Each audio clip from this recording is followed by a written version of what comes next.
Natasha, I'm gonna write a summary. I went to the SLA. That was such a great time. I was such a great time. Those people are tough. Good. They are super tough, but family four got deferred Right. to August. So I'm gonna write a little short blurb so she can reply to the folks on 45th because SLA said there's specific things they need to do, because I spoke to them. Okay. He said they don't see 311s. He said they actually have to go on their SLA webpage and do it there. He said, we see that, we don't see your 311s, we're the state. You know? Gotcha. He said, unless you tell us, we don't know. Okay. And they said 6 of them in their webpage makes that place an automatic nuisance. Well, They'll have 6 easily. yeah, they could just gotta do a little work. They just have to do a little work. So I told Natasha, I'll write a summary. I just wanted to do public safety. Submit that, but I'll You write, got it. she could send it to them on Monday. Okay. Your finger down.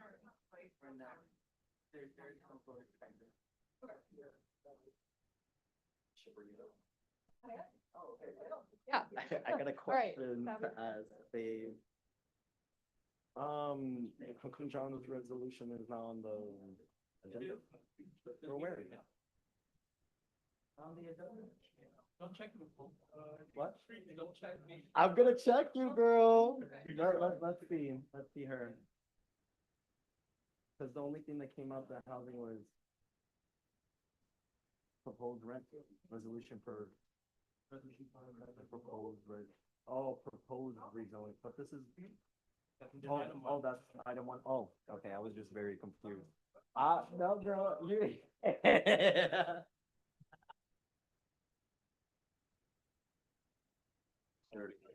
Webinar, like, yeah. What is it, 23? 24. 24. I don't want people to hear me chomping on my granola.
For those of you joining us on Zoom, the meeting has not begun yet, so you're not getting audio yet.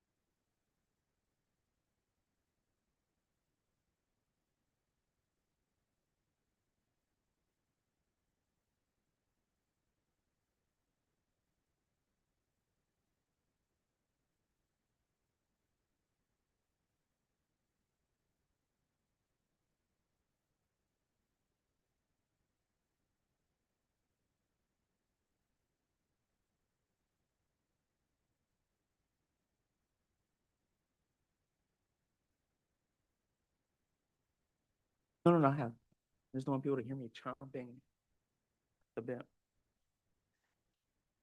Girl. Good evening, everyone. We're just waiting for a few more board members to arrive so we can make quorum. We will get started in about 2 minutes. I recognize that it is very warm in here. I apologize. Our air conditioner is mighty, but has a hard time handling a room full of excited people. So I apologize for the heat.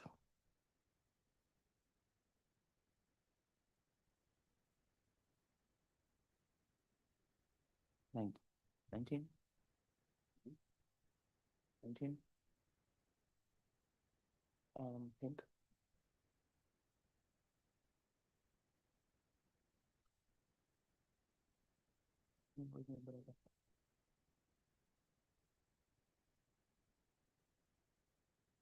This one was a board. Where it's winning.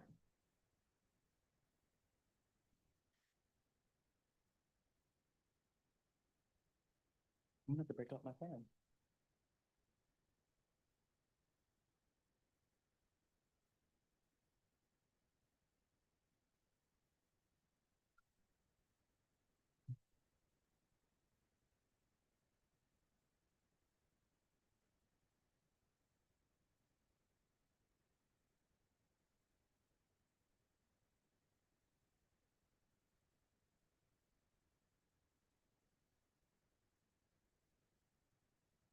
Sorry? Yep. The seat that's open. There.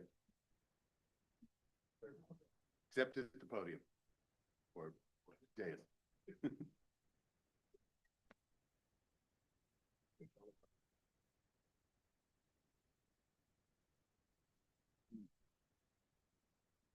Yeah, there we go. He wasn't at that meeting, so. Mhm.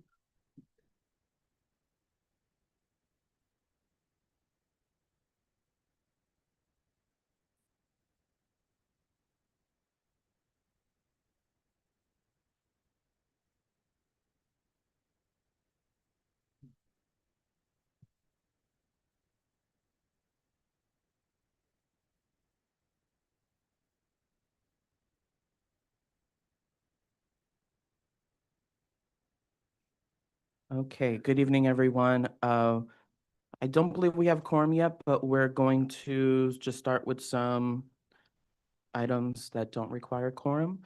Good evening. My name is Julio Benya III, Chairperson, Community Board 7. Again, want to apologize. I recognize it is warm in here tonight. Our air conditioner is mighty, but can't handle this large of a room of folks. There is water in the back, and the restroom, the men's room is back here, and the women's room is out in the hallway. I'm going to see if there are any elected official reps in the room. I see one. Sean, we'll start with you first and then followed by Hunter.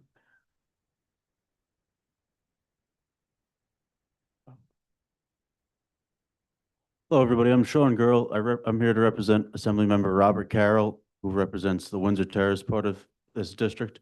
I just want to make a couple of announcements. The first one is that we have a summer reading challenge for children through the state assembly. Kids that read at least 15 minutes a day for 40 days will earn a New York State Assembly Excellence in Reading Certificate, which is just what every kid wants over the summer. Assemblymember Carroll just got back from Albany today after passing a few good bits of legislation, including creating a Center for Dyslexia and Dysgraphia in the state of New York, which is important because before that, there was no comprehensive way that the state handled dyslexia or dysgraphia. A76, thank you.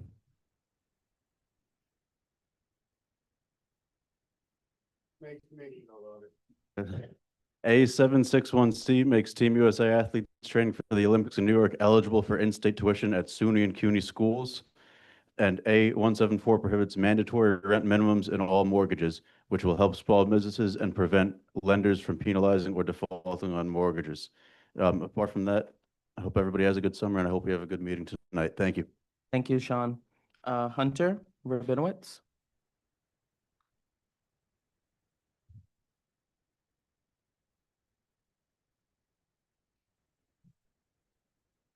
Good evening, everyone. I bring greetings from Brooklyn Borough President Antonio Reynoso with a few announcements. First of all, it's June. Happy Pride, happy Caribbean American Heritage Month. And for all the fathers in the room or father figures, I hope you had a good Father's Day this weekend. We announced a call for applications for our Youth Advisory Council. They are now open for high school sophomores, juniors, and seniors to join Borough President's YAC, which is a cohort of students passionate about making Brooklyn better. Over the course of the 2025 to 2026 school year, they'll work with peers to address issues that affect young people, make recommendations for the Borough President, and to lead their own service project. The application is open until June 25th. We also opened a call for Brooklyn designers. Brooklyn Borough President Reynoso and Brooklyn Arts Ambassador, Colm Delon of Kids Super, have launched the search for 5 emerging Brooklyn fashion designers. Selected designers will each receive a $5,000 grant, advice from Colm Delon, and the opportunity to show 5 full looks at a full-service fashion show at Brooklyn Borough Hall this fall. The application is open until July 6th. On June 20th, so this Friday, Borough President Reynoso, A Song for Life, and Lay the Guns Down will host a tribute concert dedicated to survivors and victims of gun violence. That will be from 12 p.m. to 5 p.m. on the steps of Brooklyn Borough Hall. On the 21st, so Saturday, Borough President Reynoso and Good Company Bike Club will have a freedom ride in honor of Juneteenth. The ride will begin at 10 a.m. at the Brooklyn Museum. And then finally, on June 30th, we will have a celebration of Caribbean American Heritage Month at the Brooklyn Children's Museum. The celebration will run from 5 p.m. to 9 p.m. And all the flyers for these events are in the front. So thank you all. Hope you have a great summer. Thank you, Hunter. Ikra Shafiq from Councilmember Hanif's office. Ikra, you can unmute yourself. Hi, everyone. My name is Ikra. I'm from Councilmember Hanif's office. I just wanted to provide some updates. It's New York Music Month this June, so musicians rehearse for free at the Brooklyn Conservatory of Music. Musicians have access to 17 studios with beautiful Steinway pianos at BKCM's Park Slope home. Feel free to reach out to me if you want to sign up. If you have an old laptop gathering dust, we have a old laptop drive in partnership with Public Interest Research Group, Fifth Ave Committee, and Big Reuse. You can drop off laptops to our district office, 197 Bond Street, Principal's GI Coffee House on 139 9th Street, Monday through Sunday, 8 a.m. to 5 p.m. You can also drop them off at Big Reuse, Monday through Friday from 10 a.m. to 6 p.m. or Old Stone House, Friday through Sunday from 12 p.m. to 4 p.m. I also wanted to provide a update for the Arrow Linen development. The owners of Arrow Linen are still looking for a new home. So that's still in the works. If you have any more questions regarding that, please do let me know. Thank you. Thank you, Ikra. John Watkins from DA Gonzalez's office. John, you could unmute yourself.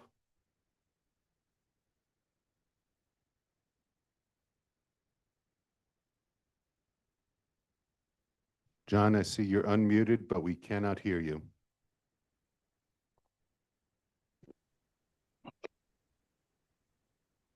All right, can you hear me now? Yes, we can. Okay, good. I had an earpiece that wasn't working. Sorry about that. John Watkins from the Brooklyn DA's office. DA Gonzalez sends his well wishes, and just starting off, he really wants everyone to have a safe and enjoyable summer. Just some quick business regarding the DA's office. DA Gonzalez is doing various cultural events throughout the year. And just last evening, he hosted the DA's annual Caribbean American Heritage event. And a week ago on Thursday, he was hosting the annual DA LGBTQ plus event.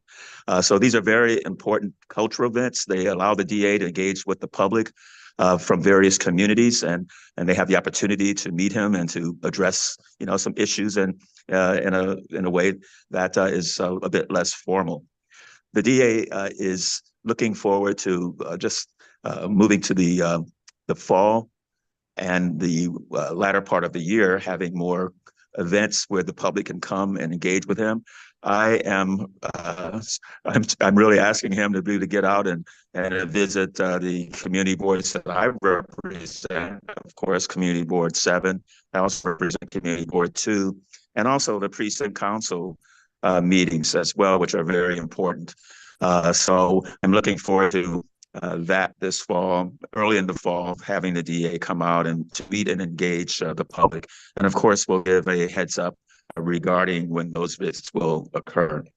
Having said that, please go to our website, brooklyndA.org.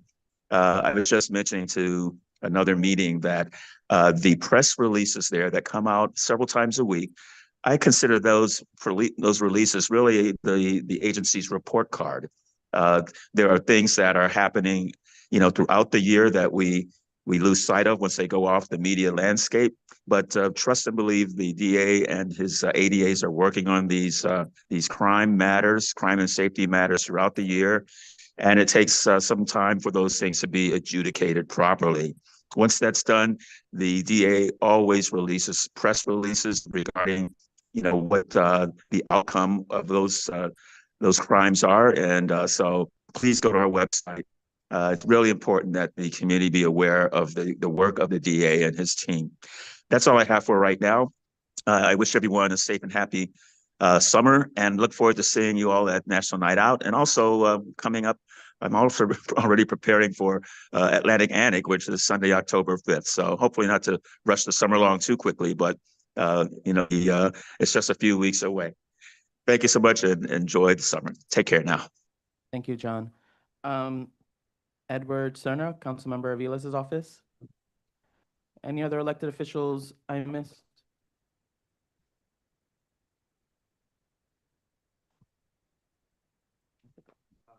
My name is Edward, Chief of Staff for Council Member Alexa Vilas. I'll be very brief because I know we have a stacked agenda. So last year, you all heard me talk about the Mayor's Charter Revision Commission and how the mayor is trying to strip power away from the city council. So this year, he convened another commission, and the goal of this one is to take away ULURP power from city council. Now, if you don't know what ULURP is, it's the Uniform Land Use Review process that allows the community board, the city council, the borough presidents to review any changes in the usage of land. And so with these efforts, the mayor is literally trying to take that power away from local elected officials who represent you and who are most on the ground to hear from you, of their ability to inform land use decisions. And so there's no public meeting on this commission in Brooklyn. The only ones coming up are in Staten Island on Monday, June 23rd. No, you're good. Again, the only other public meetings that are happening on with this commission is Monday, June 23rd in Staten Island at the Snug Harbor Culture Center, and then July 7th in Manhattan at the Schomburg Center at 5 p.m. However, the city council has its own kind of version of this commission, and they're actually having a meeting on this topic here in Brooklyn at the Sunset Park Library. So very much encourage anybody to attend. That'll be next Thursday, June 26th at 5 p.m. Again, that'll be at the library. Just two quick events from our office on June, one second here. Saturday, June 21st at 4th Avenue and 25th Street, the City Council office has funded New York City Parks to work with the community around tree stewardshipness. So if anyone lives in and around that area, you can show up at 9 a.m. to 12 p.m. and Parks in our office will be there to take care of the trees. They'll have mulch, they'll have gloves and stuff. So if anybody wants to give back to the community and get involved with like arbory projects, this is definitely an event for you. And then lastly, as has been a practice in our office, every year we have a recycling e-waste event. So if you have that old TV, that old VCR, and you want to get rid of it, there'll be a spot for you to do that on 6th Avenue at 44th and 45th Street, like just on the other side of the entrance to Sunset Park. So with that, I'll leave it at that. Happy to answer any questions. But Diana?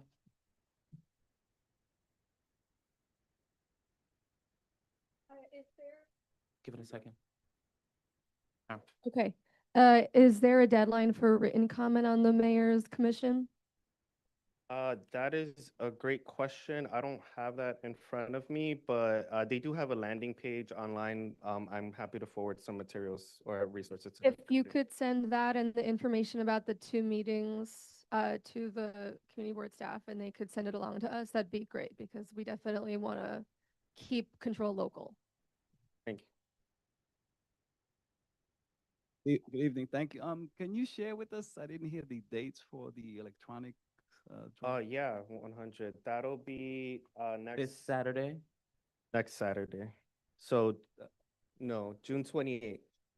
Yeah, this Saturday is the trees, next Saturday is the electronics. So, June 28th at 10 a.m. Right across 6th Avenue, right across from the park. Thank you, everyone. Thank you, Edward. Jessica Bravo from Congressmember Goldman's office.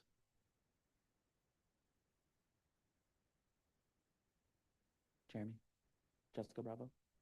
Oh, I thought you were online. I'm so sorry. One moment, please. Folks, there are plenty of seats still available, particularly in the front. Please do not sit on our table. If it breaks, you have already been warned, and I'm not going to support any lawsuit.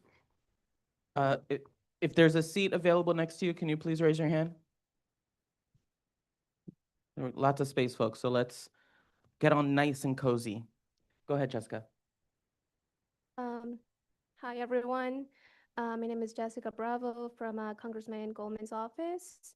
For today, I guess the updates that I have is that, as many of you know, we've been hearing and we've been getting a lot of calls of what's happening at the immigration courts in Manhattan. Some of you may know that our Manhattan office is actually in 290 Broadway, right next to 26 Federal Plaza. Both of these buildings, are holding like immigration hearings. And today, the congressman went to tour the 26 Federal building with Congressmember Nadler from District 12 and make the road and the NYIC. They observed court proceedings. However, they were denied the entry to ICE facilities on the 10th floor, in which there's reports of people being kept in really worrying conditions and sleeping on the floor. So we are, hearing what we're hearing is really disturbing, and the congressman is working, continue working on, pushing for transparency and to hopefully gain access to see what is really happening in these detention centers. We have an event also, and it is for July, but it's for the first days of July. So the congressman is going to be holding an info session for NYCHA residents. It's going to be on July 9th from 6:30 to 7:30. It's a virtual event in which they're going to talk about more about the ombudsperson call center for whoever has complaints about mold leaks or associated repairs. It's for NYCHA residents again. But if you or anybody that might be interested in attending this event, I've also left some flyers outside on one of the tables by the entrance. You can scan the QR code to register. Again, it's going to be on July 9th from 6:30 to 7:30. And I think that is all I have for today. Does anyone have any questions? Damien? Hi, thank you so much. I would definitely encourage you to relate to the congressman to definitely co-sign Nydia Vasquez's bill, which is no mask for ICE Act. Basically will prohibit ICE agencies, agents in general from using facial coverings and basically requiring them to show a badge number and who they are. Thank you, Damien. Thank you, Jessica. And last but not least, Francesca Lando from Senator Granardis's office. Francesca, you can unmute yourself. Hi, everybody. Good evening. Can you hear me okay? Yes. Okay. I should be there within 5 to 10 minutes. I'm on 20th Street right now, but I just want to give you guys some really fun updates in Albany. Obviously, the legislative session ended for the Senate past Friday, and the Assembly went until about Tuesday. We were really, really happy to see some of our bills pass at the end there. In particular, the RAISE Act, we were able to pass in both the Senate and the Assembly, along with Assemblymember Boers.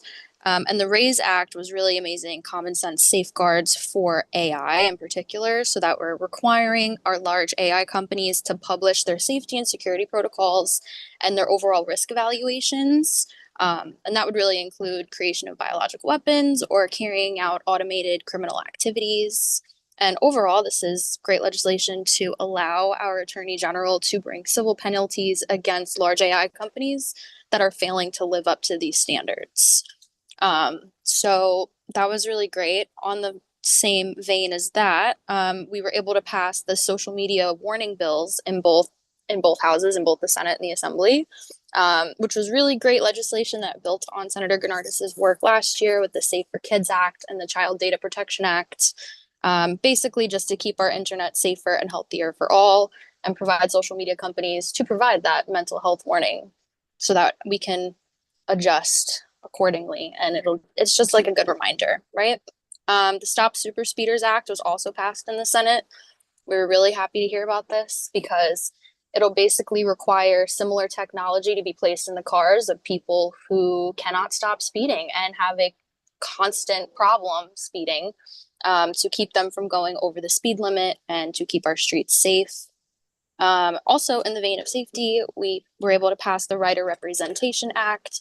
This is giving specifically voting representation to regular New Yorkers on the MTA board, and it is adding an additional representative for individuals with disabilities.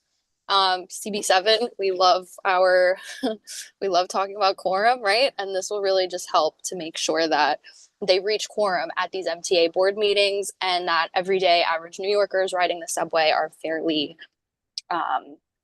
represented. The last thing I'll touch on is the victim protections in regards to workplace discrimination and bias, and really just uphold human rights laws that we already have in New York State, specifically for anybody who's a victim of workplace discrimination and bias.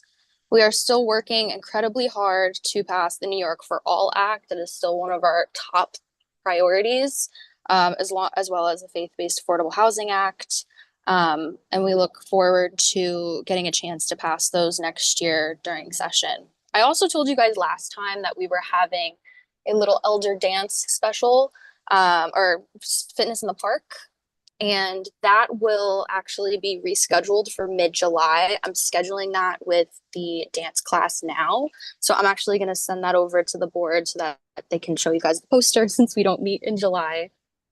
But I am parking right now. So if you need me for anything, please grab me when I come inside, okay? Thank you.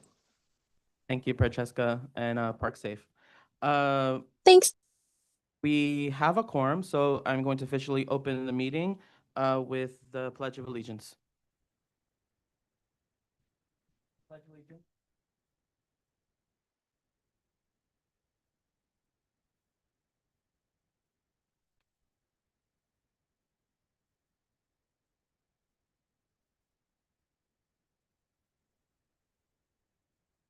Thank you. Jeremy, will you please call the roll?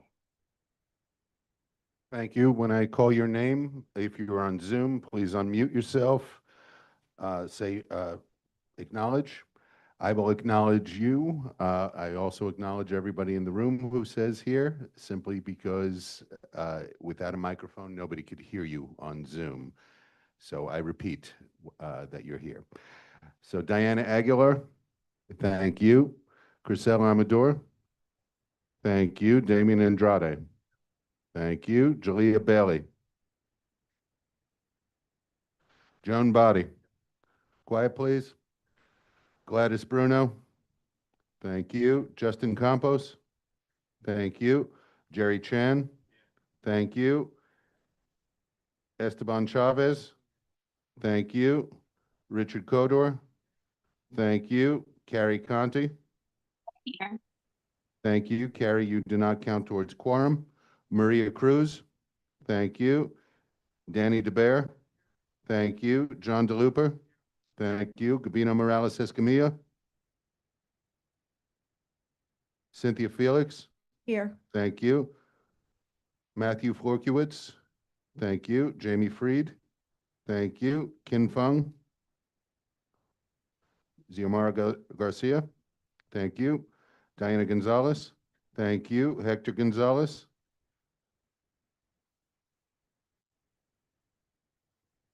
Hector Gonzalez.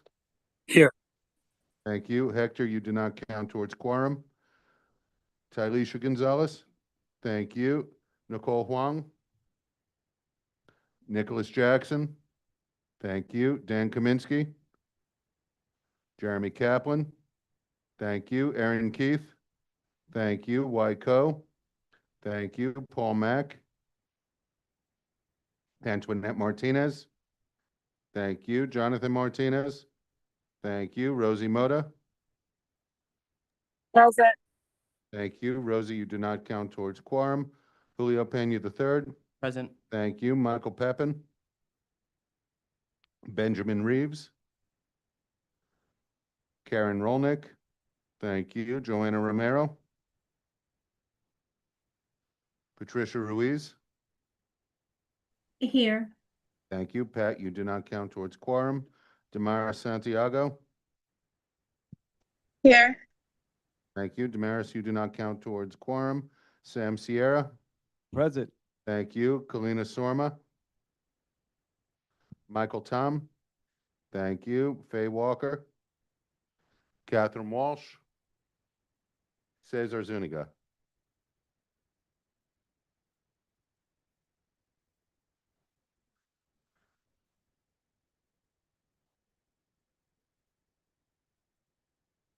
$28 in the room, you have a quorum.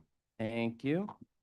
Moving on to the adoption of the agenda, I would like to make a few amendments. I'm removing the elected officials report because we did that, and changing the order of the committee reports to starting with transportation, followed by public safety, joint housing and land use, parks and environment, and education, health and human services. Is there any objection to adopting the agenda as amended? Seeing or hearing none, it is so adopted. No, yes. No, I'm doing votes first. And yeah. Oh, thank you. Is Motion. there a motion to adopt the agenda as amended? Motion by Sam, seconded by Cynthia. Is there any objection to adopting the agenda as amended? Thank you. Thank you, Jeremy. Moving on to the adoption of the minutes of the May 21st, 2025 board meeting. Motion by Damien, seconded by Sam. Is there any objection to adopting the minutes from the May 21st board meeting? Seeing or hearing none, it is so adopted. Moving on to public comment. This is for members of the public who wish to comment on an item on the agenda. Is there any member of the public who wishes to comment on an item on the agenda, starting with the gentleman in the red, followed by Joanna?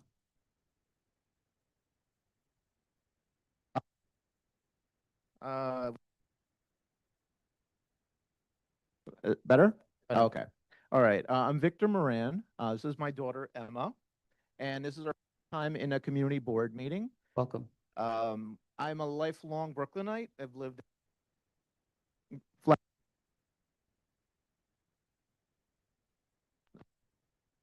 okay.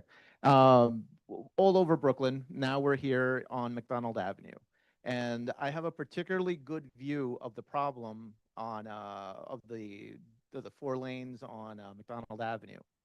I read through the proposal and it looks awesome. It actually addresses basically every issue that I can see except, or it addresses everything, even one that I haven't seen listed there. Often trucks and cars come off of the BQE. They turn onto McDonald from 10th Avenue, and then they jockey for position to get in. Whatever car tries to get in front of the truck and makes it, and then the truck has to stop short. I live on the corner of Sealy and McDonald, and I get to hear the 18-wheeler's tires screeching to a halt when the cars cut off the truck, because they all want to get in front of the red. They want to be in front when the light turns red, or when the light's green. It wasn't addressed. It didn't come up as an item on the proposal for the redesign, but it is a constant issue. And I got to tell you, the sound of an 18-wheeler sliding past your house is really, really scary. It happens several times a day, and I wish it was just a one-off kind of thing, but it happens all the time. And the whole thing with the bike route, it would be amazing to have that. The bikes right now do the smart thing, and they ride next to the cemetery, on the sidewalk, because you'd have to be insane to try to ride next to those giant trucks. So we're here to say that we support the redesign, and we hope that it is adopted as proposed. Thank you. Joanna? I'm sorry, I said your name wrong. Johanna. Johan, sorry. Hello, everybody. I'm here to speak about Just keep it close and steady and it'll work. It'll find me. All right. I was here last to attend the education committee meeting that happened. Was it last week? It's been feels like a million years. And I'm here I wear a lot of hats, but tonight I'm here as a taxpayer. Because at the education committee meeting, I asked about the lease that Brooklyn Rise will have in this building that a private developer is building for them, a school which this neighborhood does not need. Because we got the public, this room got 6 schools built, round of applause. Schools that the DOE either owns or controls the lease. So this private developer is going to build a building and then charge the DOE rent. And that's his business model. He advertises it to his investors that it's a great investment, that it's better than investing in residential property, that the return on investment is guaranteed because the city and state pay the bill, and that comes out of our DOE budget to the tune and the principal said that it's a per student amount. I looked it up on the city council spreadsheet. It's $5,713 per student per year, and that's this year, fiscal year 25. The amount Brooklyn Rise can charge for their current rent is $1.8 million. When they move into this building, which we don't need, and they have 486 students, that would be an annual rent bill of $2.6 million, annual rent bill that we, the taxpayers, pay for a school that we don't need. Last heard from the CB7 that it's never opposed as of right construction, But this is not a private development where it's going to be a small business. This is going to be a school, a public building that we should have the say over whether or not it's built. Brooklyn Rise might be a very, very lovely little school, but we have lovely schools in Sunset Park. The conditions that were here in 2014 are no longer the conditions in Sunset Park. The principal said that 50% of her students come from Sunset Park, and I love that. I love all of the kids and schools in Sunset Park now, and for them to be in compliance with the new class size law, which is smaller class sizes than Brooklyn Rise offers, which was one of its selling points. So I really, really, really hope that the community board will stand up and oppose this.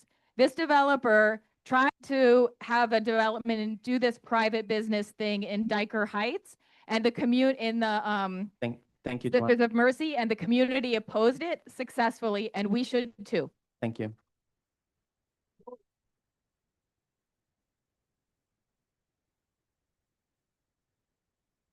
I believe before we go to the person in the room, I believe we have two folks virtually who want to give public comment. Shilpa Narayan, you can unmute yourself and you have 3 minutes. Hi, can you hear me? Yes, we can. Okay, great. Good evening, everyone. I am also speaking on the agenda item concerning the proposed development of Brooklyn Rise, and I do want to echo what was said just now and my opposition to this proposed development. I was at the meeting last week before the Education Committee and heard Brooklyn Rise's presentation. What struck me was that there's a lot of common ground to work with here, where Brooklyn Rise's leader at numerous times throughout her presentation conceded that the need that existed many years ago for additional school seats in our neighborhood at the time that they had originally applied for their charter does not exist today. She acknowledged this throughout her presentation and in the Q&A. Second, she had stated that she was willing to revisit the Brooklyn Rise's charter documents if needed, saying that she was open to the possibility that the school need not be in District 15. And she acknowledged that she has learned a lot in her real estate search, where zoning does change. She also, a few times in her presentation kind of changed the percentage that she had stated of Brooklyn Rise's students who reside in Sunset Park. At one point saying it was only 50% of the students who currently reside in Sunset Park. And she also admitted that the school has 7 buses. And so really anyone who lives here who really does want to go to that school can continue to do so. And so the point is that if Brooklyn Rise wants to partner with this community, and she stated that she really does want to, they do not dispute that the need doesn't exist here anymore for additional school seats, and that they can simply continue their real estate search elsewhere. So whatever the challenges Brooklyn Rise faces in its real estate search, that cost, and it's a devastating one when it comes to the relationship between enrollment and funding, that staggering cost should not fall on our community stakeholders, the vast majority of stakeholders here with respect to this issue. The students, families, not to mention teachers and staff of PS 24, PS 516, PS 958, PS 169, Dewey MS 136, Sunset Park Prep MS 821, and PS 1, all within a few blocks of where this Brooklyn Rise wants to go up. So I want to briefly reiterate what I had said after the committee meeting officially ended last week, since it was not on record. And really, it's that this body, the community board, has a critical advisory role to play here in representing this community's concerns to our elected officials and relevant government authorities, including New York State Education Department, the DOE. And given that this is a brownfield site that we're talking about, let's include the New York State Department of Environmental Conservation. And given Brooklyn Rise's conceding that the need simply doesn't exist here, I respectfully hope, I hope as a parent of 2 affected students that this board sees the day and do the right thing and formally oppose the development in our neighborhood of this charter school. Thank you.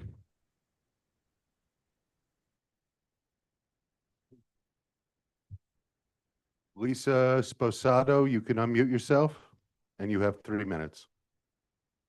I have 30 minutes, I'll take 3 minutes. Thank you so much. I live on McDonald Avenue in the Hamilton houses and 221 McDonald Avenue.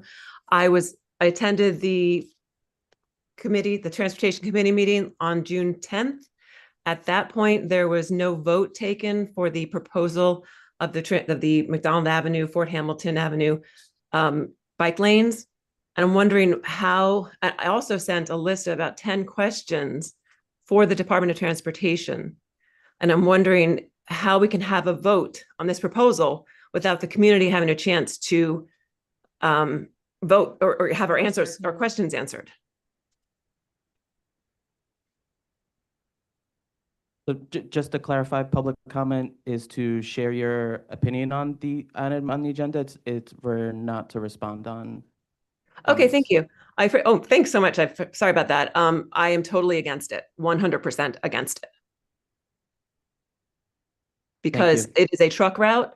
This is similar to what happened on Prospect Park West when I was living on Prospect Park West. It causes much more traffic, much more noise pollution, and it's more dangerous for people doing over the crosswalk because there's so much traffic.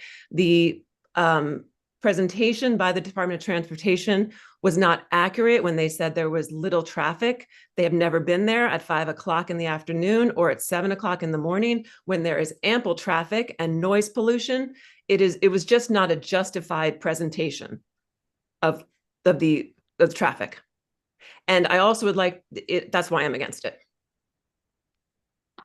Thank you. Thank you. Yes, please. Javier Salamanca, you can unmute yourself, and you have 3 minutes to talk.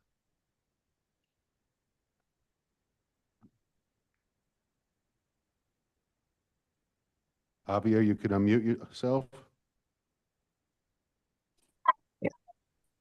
Hello, thank you for the opportunity to commenting also on the Brooklyn Rise Charter. I was there at the meeting. I just want to reiterate what everybody said, just the impact it will have, long-lasting impact as a quote-unquote forever home on all the other schools in the community, the lack of that local level oversight that charters don't have, as opposed to public schools.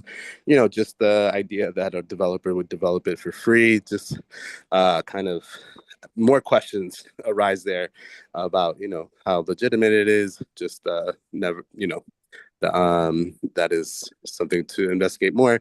And also what was said at the meeting is that there are other places that would actually, you know, charter school would help other schools, you know, take the capacity for the lower class size. Not in our community. Our community is doing well after 10 years ago having severe overcrowding, the lower enrollment, the birth rate, the moving, all is unifying so kids can have smaller classes in our current schools.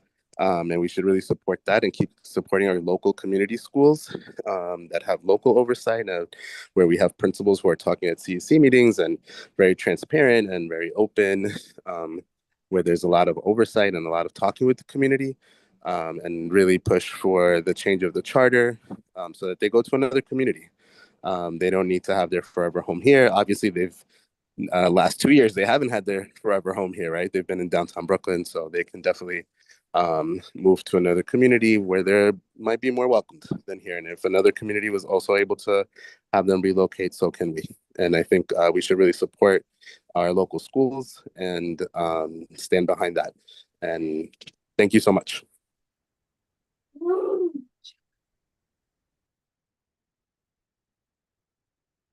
Before we, okay, just one sec. We'll go to Robin.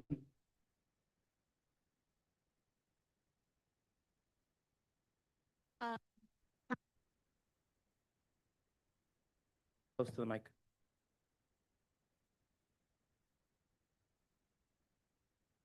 The resolution against the charter. Just to clarify, there is no resolution.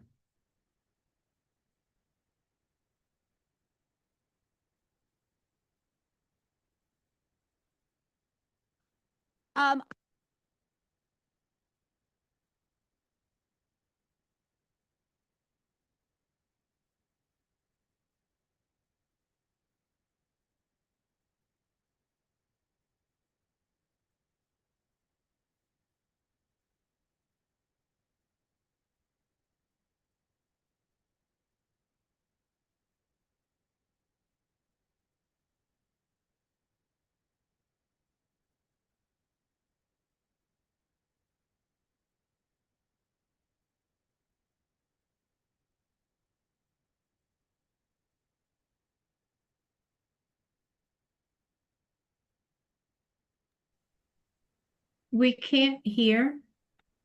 We're experiencing an issue with the microphone. Can you hear me now? Okay, great. So, so now it's not, okay, here we go.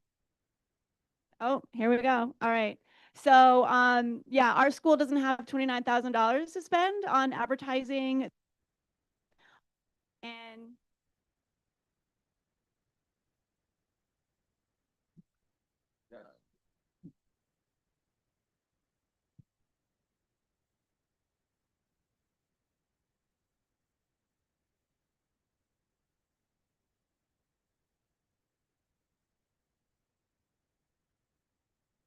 okay, I don't know how much of what I said was caught by everybody, but I want to say that our schools don't have $29,000 to spend in advertising to recruit students. And so it would just be really sad if our schools, due to being underfunded because they lose students, would also mean that the area will not have dual language programs to serve our community. So it would be a loss for everyone, and that's what I wanted to say. Thank you, Robin.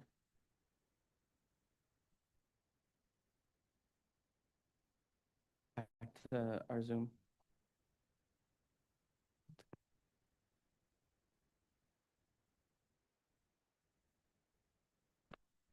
Jeffrey DeBerry, you can unmute yourself and you have 3 minutes. Yeah, hello. I just want to speak on McDonald Avenue redesign. Like the other audience members, I did attend the Transportation Committee meeting last week and heard the proposal.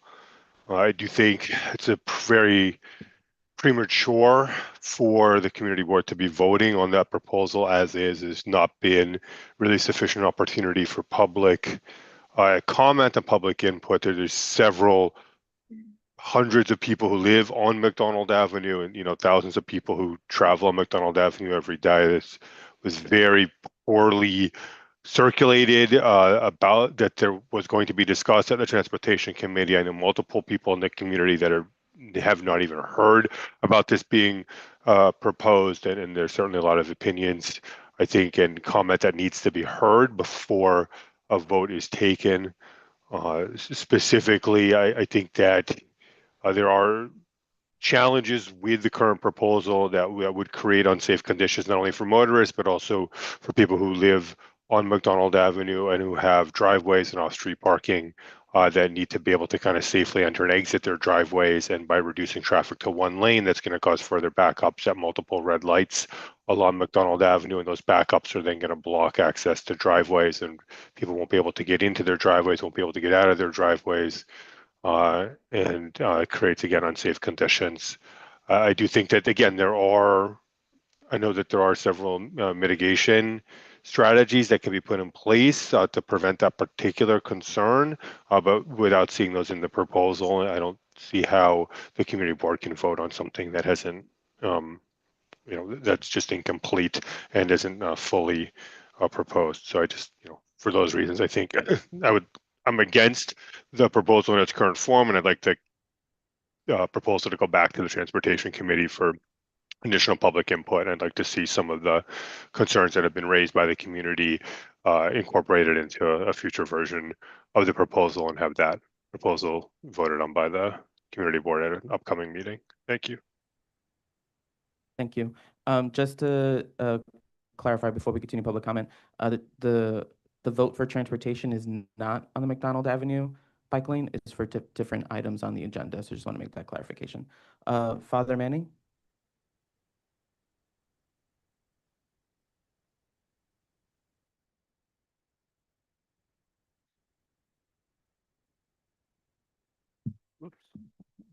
Good afternoon to everyone. My name is Father Manuel Rodriguez Delgado. I was raised here on 52nd Street between 3rd and 4th Avenue. I'm a Brooklynite. I was born in Puerto Rico. And we're here, a few of us are here because of the co-naming of 60th Street between 5th and 6th Avenue, Father Ruskin Piedra. The Basilica of Our Mother Perpetual Help has been serving immigrants for over 130 years. And Father Piedra has been a light in all that time, in recent times, founding the Juan Newman Center. Juan Newman was a bishop of Philadelphia, also an immigrant, the first American saint. So he founded that center, which has helped thousands of people. He's been featured a lot in the media, even in the New York Times had a special feature on him. And just on a personal note, I've been ordained 55 years. I'm a priest for 55 years. In my early priesthood, I met Father Piedra, and I've known him since then, since the 70s, before most of you were born. You're all young people here in your 30s. 30s? I wish. But, okay. Flattery will get you everywhere. Okay. So I met him, and ever since I met him, whenever a situation came up, I would always say to myself, what would Father Piedra do in this situation? When you meet a person that very inspiring and that guides you and gives you that wisdom, that's a very, very special person. Father Piedra was a very special person. I wouldn't say a saint because that belongs to the Vatican, but he was a very, very saintly people. Thank you very much.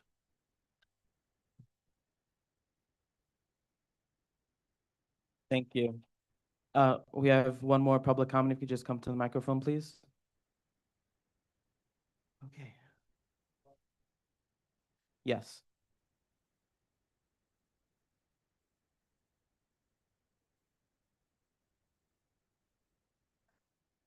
Hi, my name is Elise Shook. I live near Greenwood Cemetery. Oh, sorry. Okay. I just wanted to speak briefly about my opposition to the Brooklyn Rise School. I attended the meeting, and I am very grateful to be a part of this community. It's a beautiful, vibrant, diverse community that I am very proud to be a transplant to. I did not grow up here. But that school is unfortunately a slap in the face to this community. It's not the right school for this, not the right plan for this community. The presentation the presenter gave a wonderful presentation, but she indicated that she was open to busing, possibly, the idea of busing those students to another part of Brooklyn where they need schools. That's something that I think could be considered. Second is, what will happen if the school does not reach its recruitment targets? What will happen to the 35-year lease that was signed for that building? Who will be responsible for making decisions about that if the school is not able to fulfill their recruitment targets for that school? It's an unanswered question. I think having agency, legitimacy, every voice in this community should be valued and respected. And I don't think that that school is the appropriate type of plan for this diverse, welcoming community with folks who do not speak maybe English at home, who as their native language. So I'm in strong opposition to it. And I commend anyone who's a parent. Wasn't my life, what path in life. I give you all props, but that's it. Thank you. Thank you. We have one more person. You can come to the microphone, sir.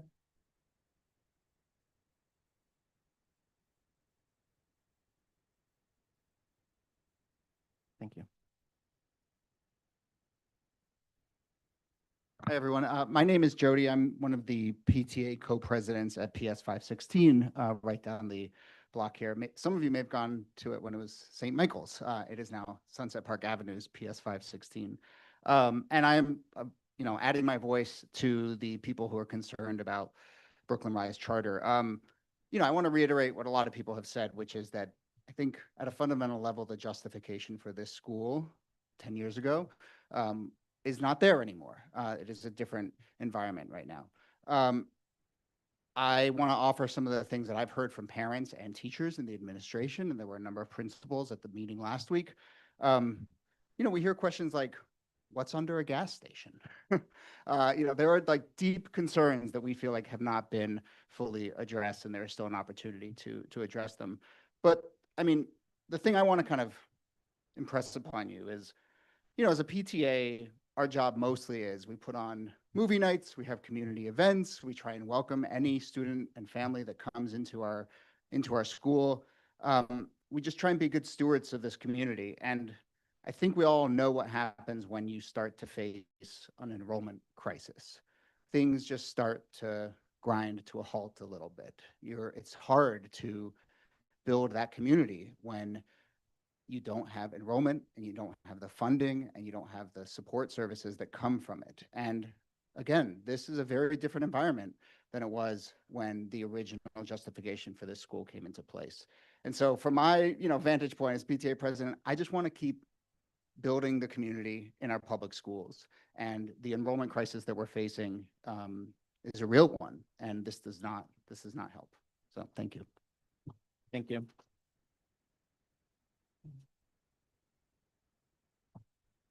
So moving on, before we continue with our committee reports, I do want to ask I'm sorry I made him wait and stand for a little bit. Hunter Rabinowitz from Borough President Reynosa's office to present a citation. Last month, we welcomed, I believe, 10 new board members and said farewell to some other board members. One board member being Beatrice DeSapio, who served on this board for over 51 years. She unfortunately couldn't make it here this evening. That's right, clap. Because I don't know if I want to spend 51 years on a board, but that's pretty amazing. And so we just wanted to thank her and acknowledge her commitment to this board. Come on up, Hunter. Hello, I don't know if Beatrice is on Zoom or not, but I would just like to say congratulations to her. This is here for her whenever she is able to pick it up, but I will just read it out very quickly. Whereas all of Brooklyn joins today to honor and recognize Beatrice DeSapio for 51 years of service to Community Board 7. And on behalf of all Brooklynites, the Borough President recognizes her for more than 5 decades of noble service to our borough and celebrates her for all that she has and will continue to contribute to our borough, helping our communities to become a much more livable Brooklyn for all. So this proclamation is for her. I will hand it over to you, Julio, and congratulations. Thank you.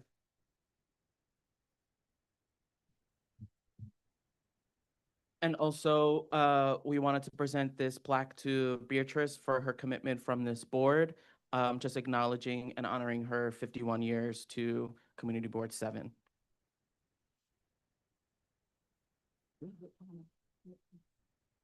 And I believe Pat Ruiz, our first vice chair, wants to say a few words before we move on. Hi, thank you, Julio, and my apologies to everyone that I'm not able to be there, but today is my granddaughter's 6th birthday.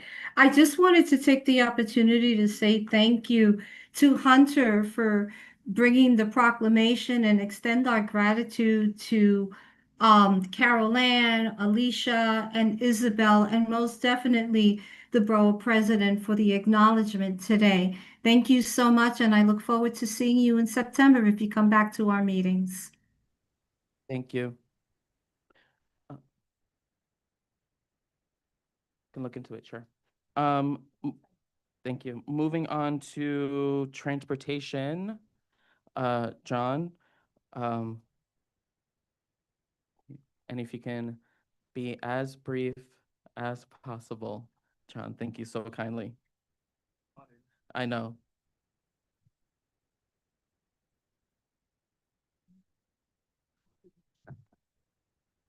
All right. Good evening, everybody. So beginning, we had a very busy transportation committee meeting last week. We had quorum, so we were able to pass a lot of business. I'll go through that as fast as I can. So the Oh. first thing we had was an item which was a street co-naming of Fifth Avenue and 60th Street in memory of Father Rushkin Piedra. And we've already heard from Father Manny about that today. But at the meeting last week, several attendees spoke in support of the renaming, and more also joined in the room just like today. Father Piedra was a priest at OLPH for 27 years, and he showed strong dedication to his community. Speakers highlighted his work with immigrants and with children with intellectual or cognitive disabilities, as well as his work with United Senior Center. Father Piedra was also especially known for creating the Juan Newman Center, which continues to provide low and no-cost immigration and legal services to Sunset Park and surrounding communities, and through which he also provided many services to immigrants, even often accompanying them to hearings and helping new arrivals and seniors, even with issues like finding housing. Speakers also noted how Father Piedra was very proud of his Cuban-American heritage, and he showed this not just by supporting refugees throughout his priesthood, but also through annual mission trips to Cuba where he distributed clothing, food, and other supplies. And our motion passed through unanimous consent at the meeting, and I'm hoping you all join in supporting that here as well. Thank you, John.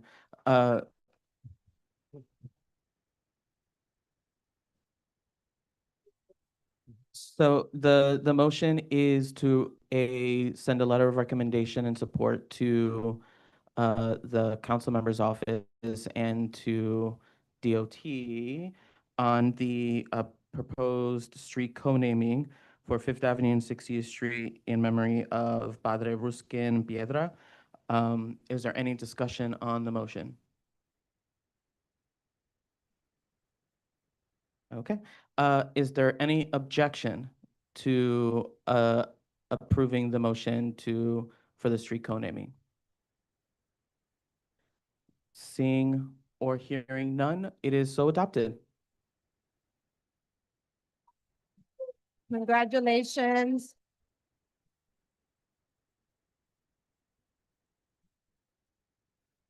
Thank you, everybody, and thanks to everyone who came out. It was really appreciated and glad to hear your support on that.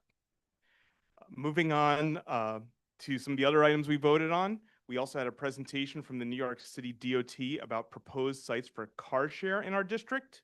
We had the car share proposals from a company called Zipcar, which provides short-term on-demand rentals. These cars can be booked for as little as an hour or up to several days.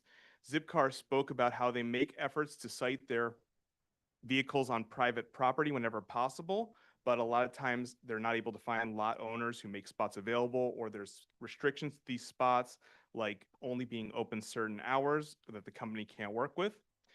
This particular company has been working with New York City since 2018 to allow them to, in addition to those private lots, they seek to also get spots on public streets or in municipal parking lots. Similar programs exist in other cities, and this program has also been expanded to much of New York City, including 11 community districts in Brooklyn. DOT's proposal that they brought before us last week called for 2 parking spots at each location, which would be a total of 6 spots throughout the district. Right now, there are no car share locations in Community Board 7. So if you look at the city's map of these locations, it's like a big hole in our area. And so when we discussed this in the committee, some attendees were, very cautious about repurposing on-street parking for this, while others felt we might be missing out on a benefit that other neighborhoods are getting. And this was especially important because DOT talked about how they have a lot of statistics on the effectiveness of this program. It showed that they average about 24 trips per month per space from an average of 17 households. And they also showed that their car share vehicles reduce vehicle miles traveled by 6%, meaning less pollution and wear and tear on the roads. DOT's data also shows that these car share spots typically replace at least 4 personally owned vehicles. So when you repurpose this, it might actually help the parking situation for the neighborhood. The company, Zipcar, also cited some research from University of California that said that in some areas, car share can be even more effective, removing up to 13 vehicles. That said, Zipcar does require an annual membership fee, but gas is provided to their members.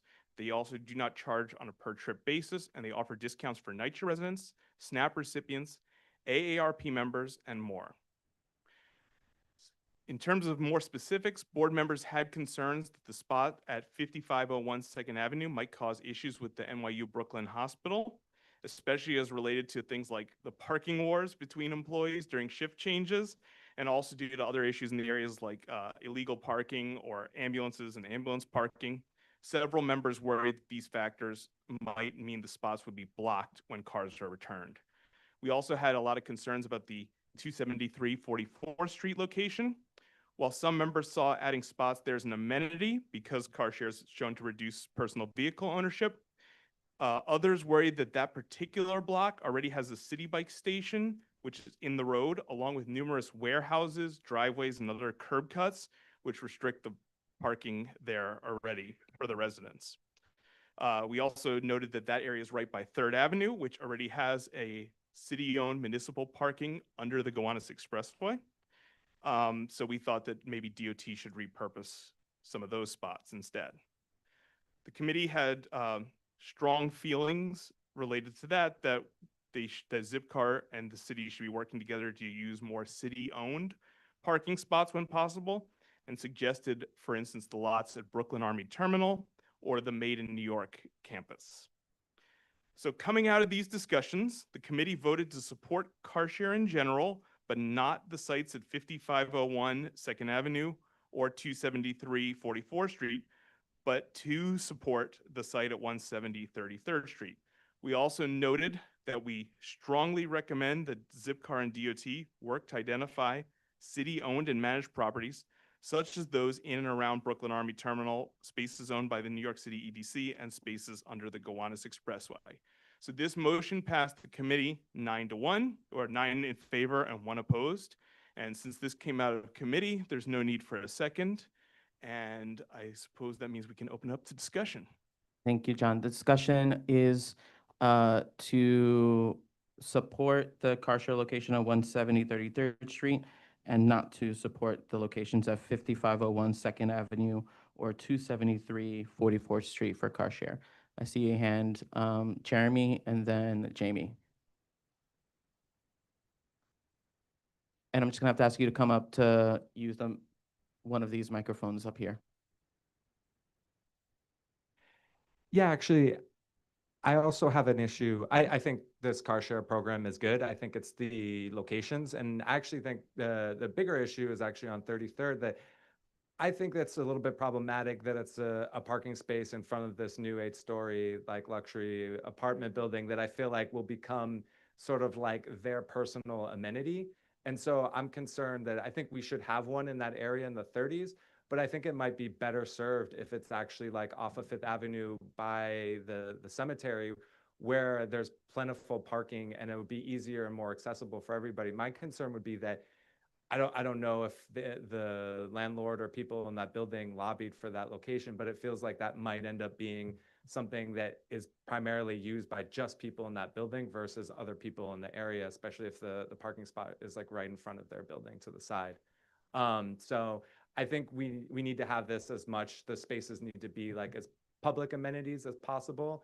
And it feels like if we push it in the 30s to a 5th Avenue location that's not by somebody's home, it will be more accessible to everybody.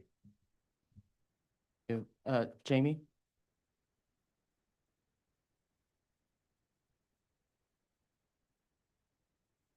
Hey guys. So as John mentioned, the data that Zipcar showed us showed that about 4 people get rid of their cars for every new Zipcar in the neighborhood. So for each spot we add, it'll like open up pretty significant parking in the neighborhood and get cars off the road and solve some of our neighborhood's parking problems and congestion problems. So I actually think there's some urgency to getting as many Zipcar spots in as soon as possible. And we should take a pretty positive stance. You know, to Jeremy's point, the ones by this new development, they will help reduce the car burden of people living in that development on the neighborhood by allowing people in that area to not own cars, which will benefit the entire community. And similarly, the 44th Street one, which got rejected in the committee, if you look on Google Street View, there's like 2 perfect parking spaces right next to the city bike dock. And that I think for local businesses who want more curb space, it would be in their best interest to turn these parking spaces into Zipcar spots so that fewer people in the area need to own cars. So I want to propose a friendly amendment to also approve the Zipcar spaces on 44th Street. Is that amendment accepted?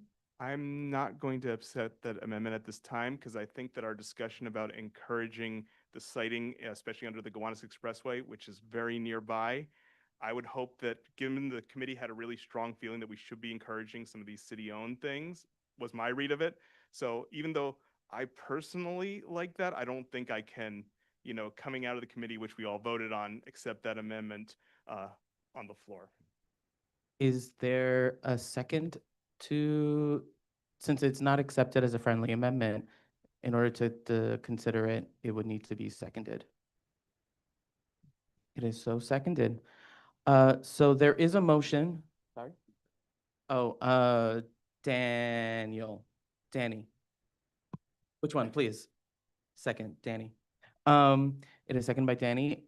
There is an amendment to the motion from the committee to accept the 273 44th Street along with 170 33rd Street, and to not accept 5501 Second Avenue.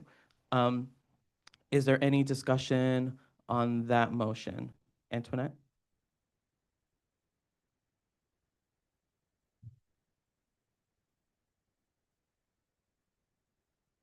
Hey everyone, my name is Antoinette Martinez. I specifically wanted to speak on the site at 44th Street.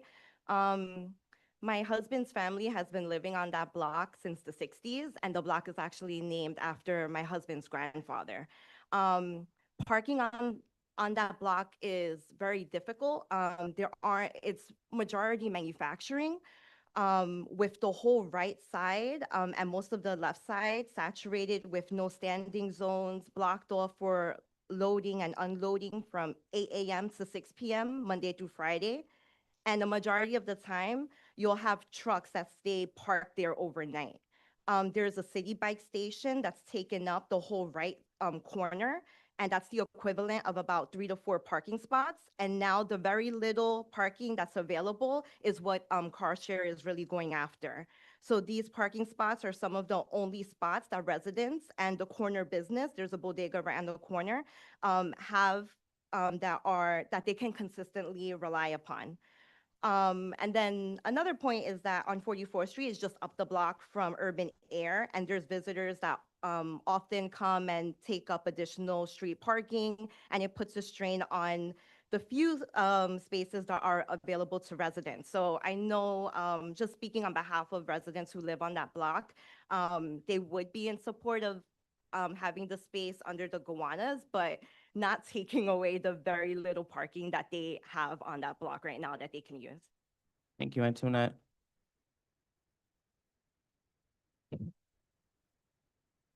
Before we continue, I just want to clarify, this is discussion on the motion to amend the original motion from the committee. We have a lot more items on our agenda to discuss, as well as votes. So I will entertain 2 more discussion items before we vote on the amendment. And I just was going to echo what Antoinette was saying. As part of the public safety, we get a lot of concerns regarding that block and the urban air and the lack of parking. So I just want to echo what Antoinette said and agree with her. Thank you. I would like to move to vote. This vote is on the amendment to accept 273 44th Street and 170 33rd Street and not approve 5501 Second Avenue. I'm going to try to do this by hands vote, board members only. If you are approve the acceptance of those 2 locations and not of the third, please raise your hand. Okay, I'm going to try that again. This is a vote on the amendment This is not a vote on the actual motion. This is a vote on the amendment to accept the location 273 44th Street and 170 33rd Street. If you are in favor of that amendment to support those two locations, please raise your hand. Point of order, we're adding 44th as an accepted, right? Correct. And, okay, but the other spot was already part of it, the one on 33rd, was already, the So committee amendment voted. is just to add. Let me Yeah. clarify. The amendment is just to add 273 44th Street to approve that location. Thank you, John. I'll do that one more time. If you are in favor of that motion, please raise your hand and keep your hand up. Justin Campos, lower your hand when I call your name. Jamie Freed. Nick Jackson.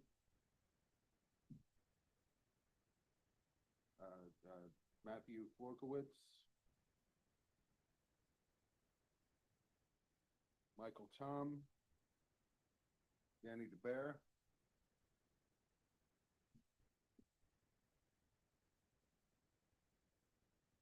Oh, Richard Kodor and Aaron Key.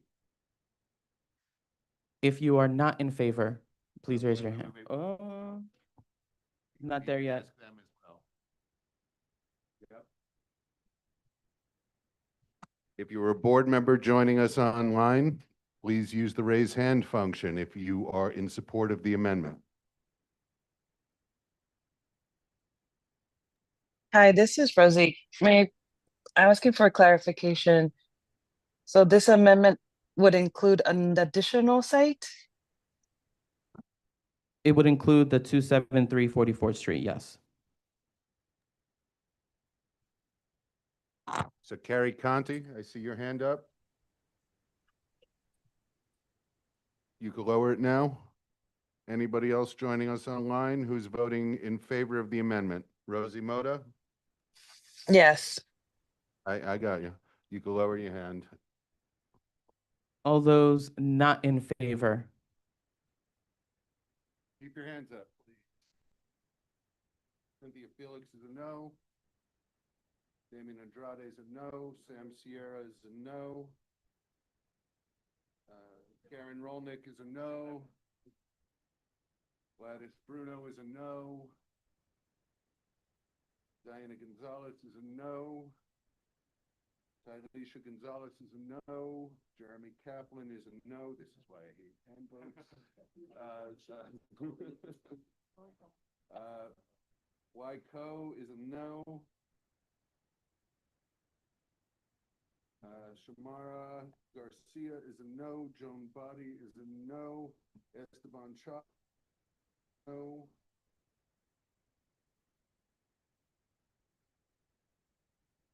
Maria Cruz is a no.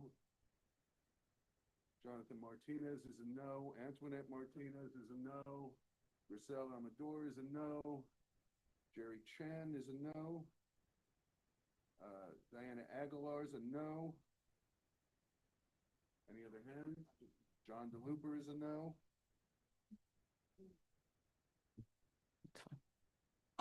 If you are joining us online as a board member and you wish to vote no, please raise your hand on the amendment.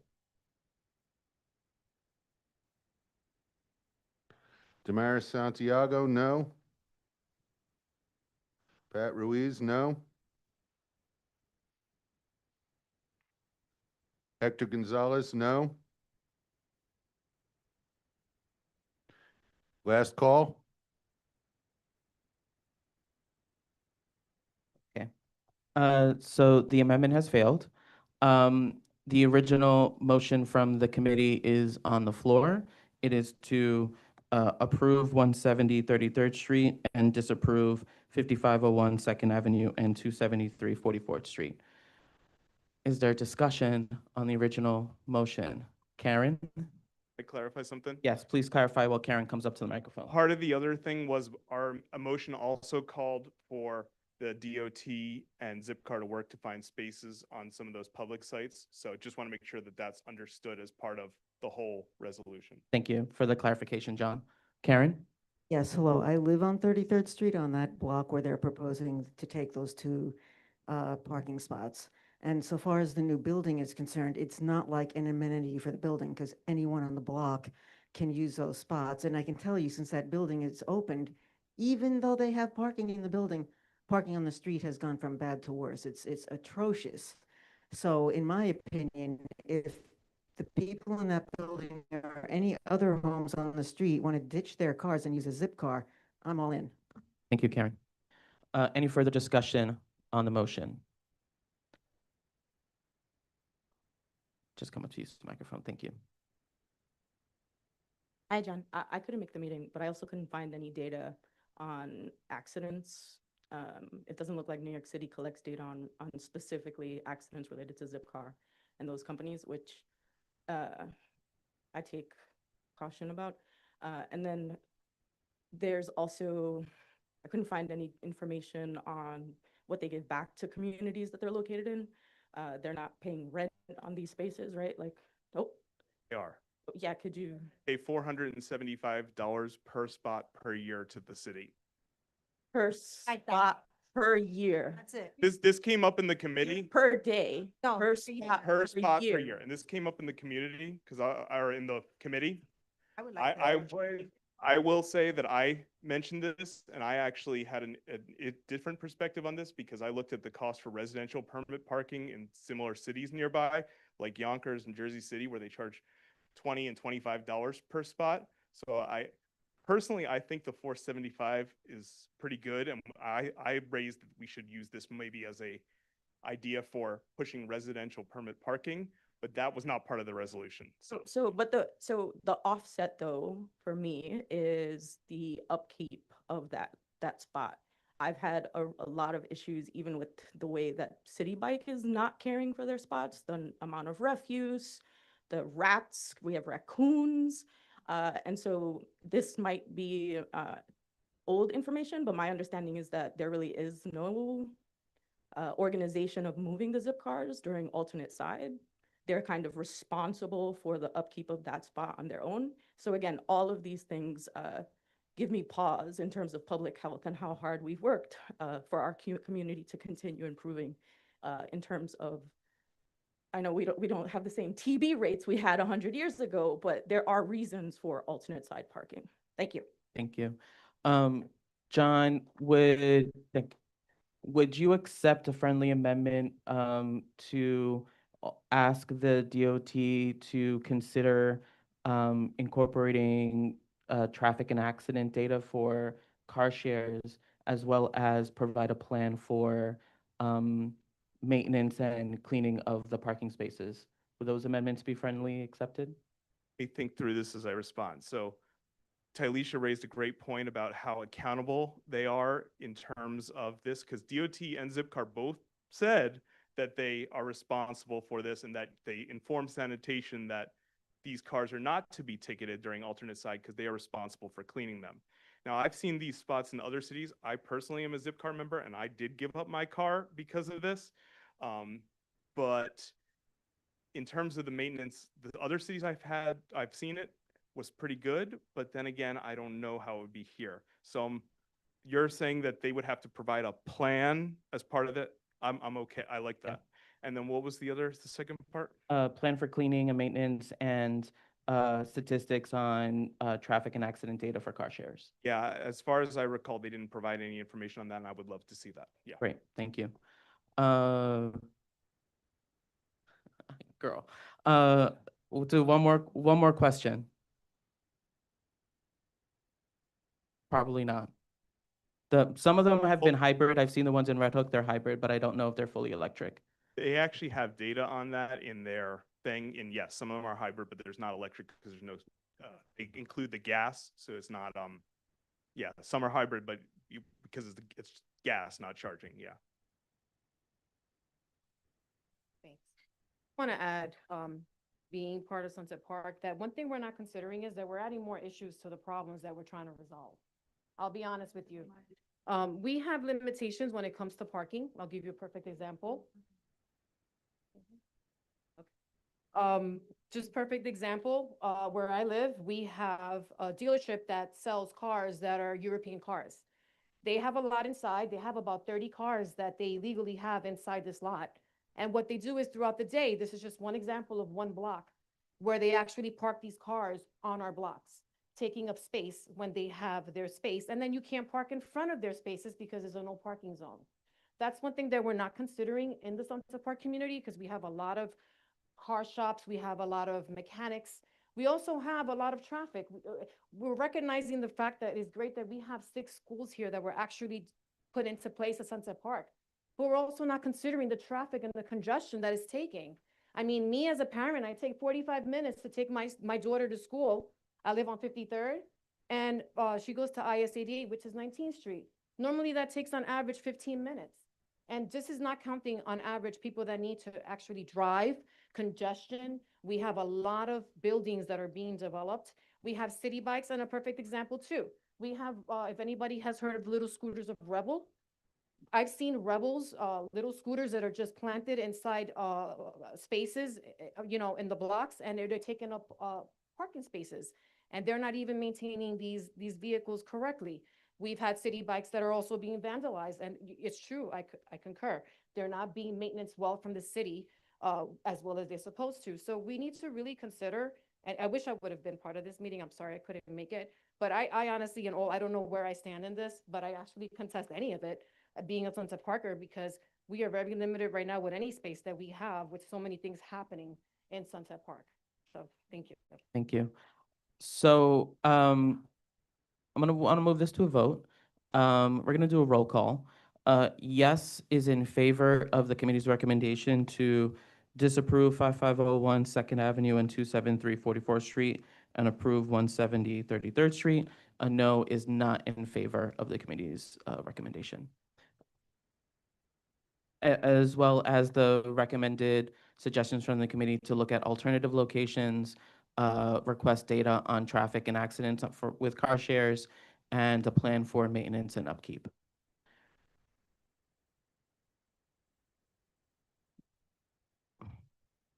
Theoretically, if let's say we reject it, what happens? Like, do they still? We have no recommendation. We don't have recommendation.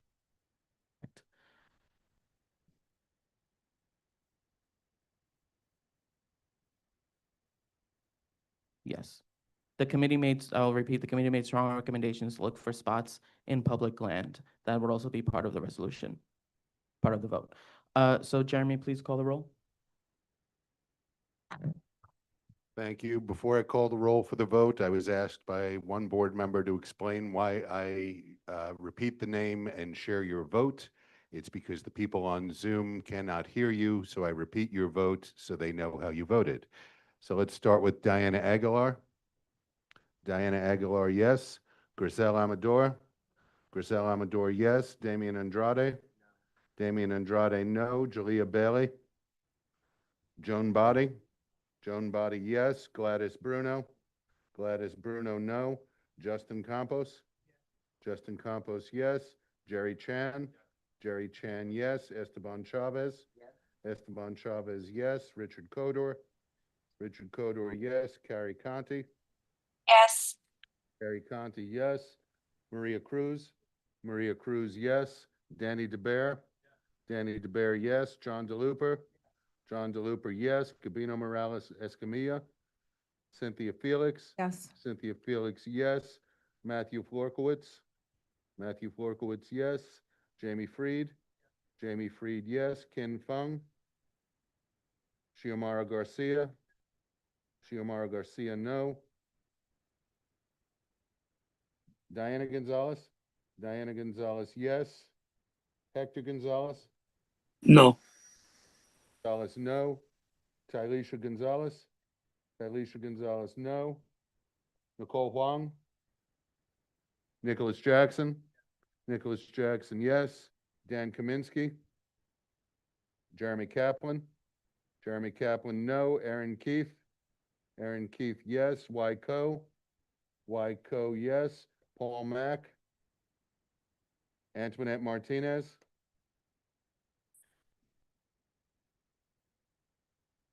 A yes vote is in favor of the committee's recommendation to disapprove 5501 Second and 273 44th, and to approve 170 33rd Street with the recommendations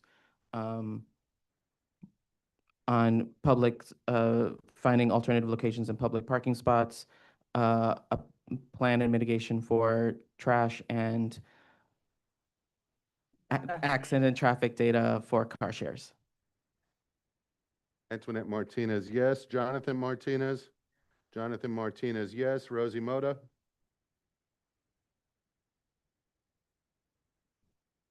Rosie Moda? Yes. Rosie Moda, yes. Julio Pena III? Yes. Julio Pena III, yes. Michael Peppin? Benjamin Reeves? Karen Rolnick? Karen Rolnick, yes. Joanna Romero? Patricia Ruiz? Yes. Patricia Ruiz, yes. Tamara Santiago? Yes. Tamara Santiago, yes. Sam Sierra? Sam Sierra, yes. Kalina Sorma? Michael Tom? Michael Tom, yes. Faye Walker? Catherine Walsh? Cesar Zuniga? Motion passes 27 yes, 6 noes, 0 abstentions. You? Thank you. And I'll be super fast with the last three. McDonald Avenue, you heard people with public comments. We had a lot of comments there. We weren't able to hear them all. We did record the chat transcript. We also encourage people to send their feedback to bko7@cb.nyc.gov. And we're asking the DOT to come back in September with more details because they did not have a timeline during their presentation, and we do want to know more about that. So please take a look at that presentation. It's linked to in the minutes, but and tomorrow's newsletter. Thank you, Jeremy. We also heard some updates on. 1 second. I got you. Yeah, we also heard some updates from the Department of Design Construction about the 4th Avenue median project. Check the minutes for the details, but the most important thing is it won't be finished until spring 2026. And then we had another presentation. We thought they were going to talk about 3rd Avenue, about the Greenway portion there, but they're actually talking about they actually sent somebody for the Greenway on 2nd Avenue.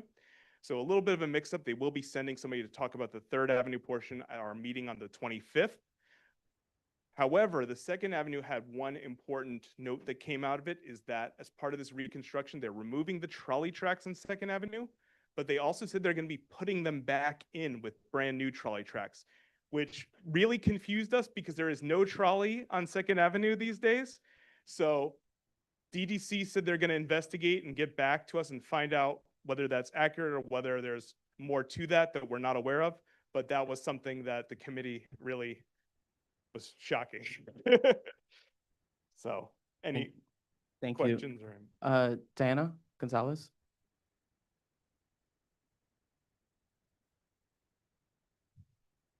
I'd like to make a motion for the community board to pass a resolution calling on the Department of Transportation to hold a public hearing about its plans on McDonald Avenue before proceeding any further. Is there a second to the motion? Seconded by Damien.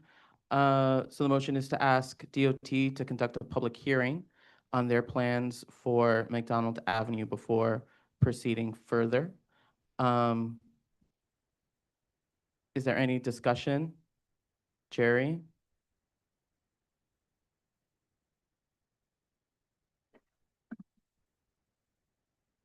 So during the community meeting, I did ask the question, right, because the whole mess that was on 8th and 7th Avenue, they are going to set up similar what they did in 7th Avenue to the community. So they are going to talk to the community. They don't have a time frame yet, but coming here was the first step.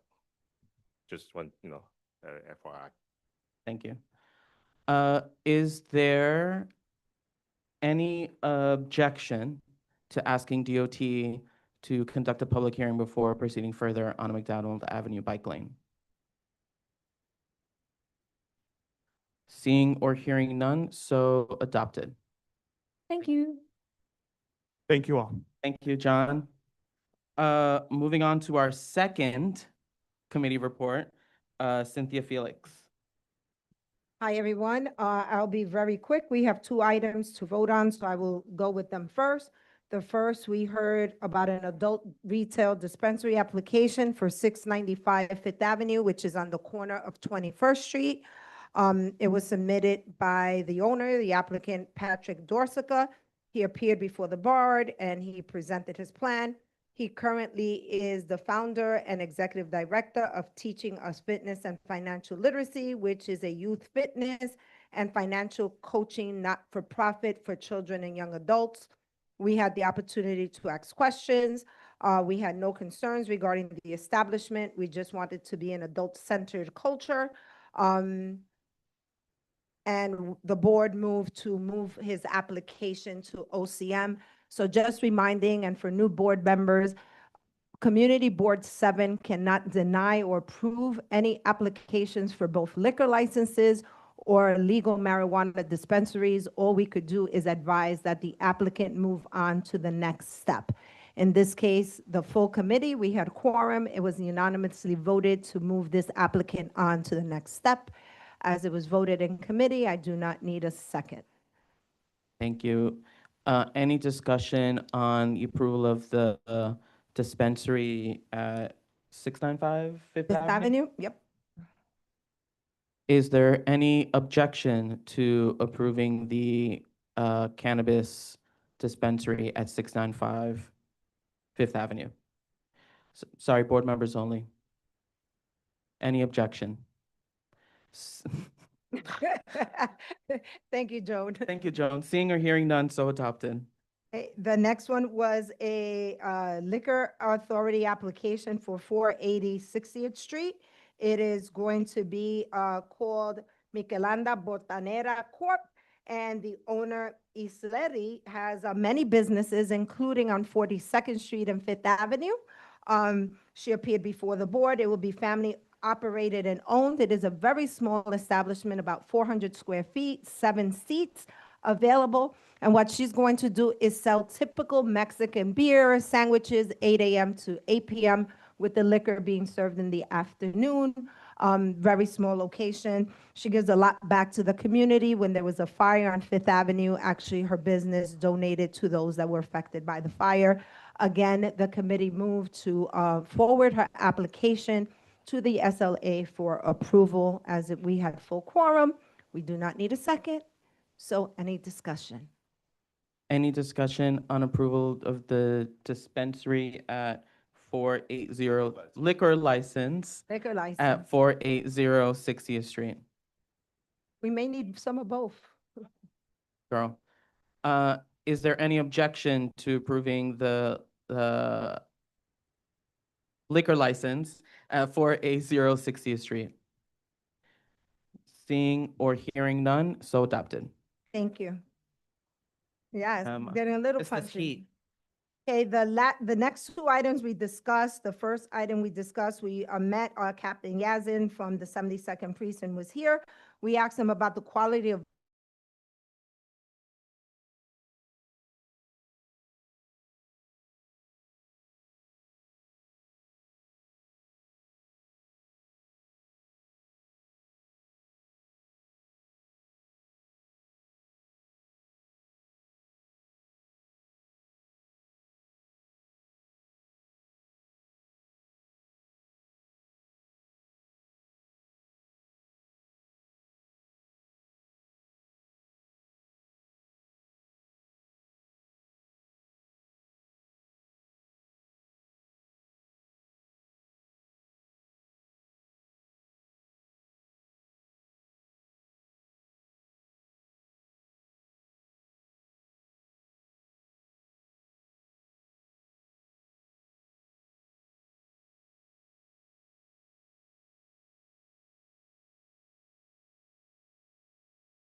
and that there has been a lot of enforcement on two-wheel enforcements. To date, 245 mopeds have been seized.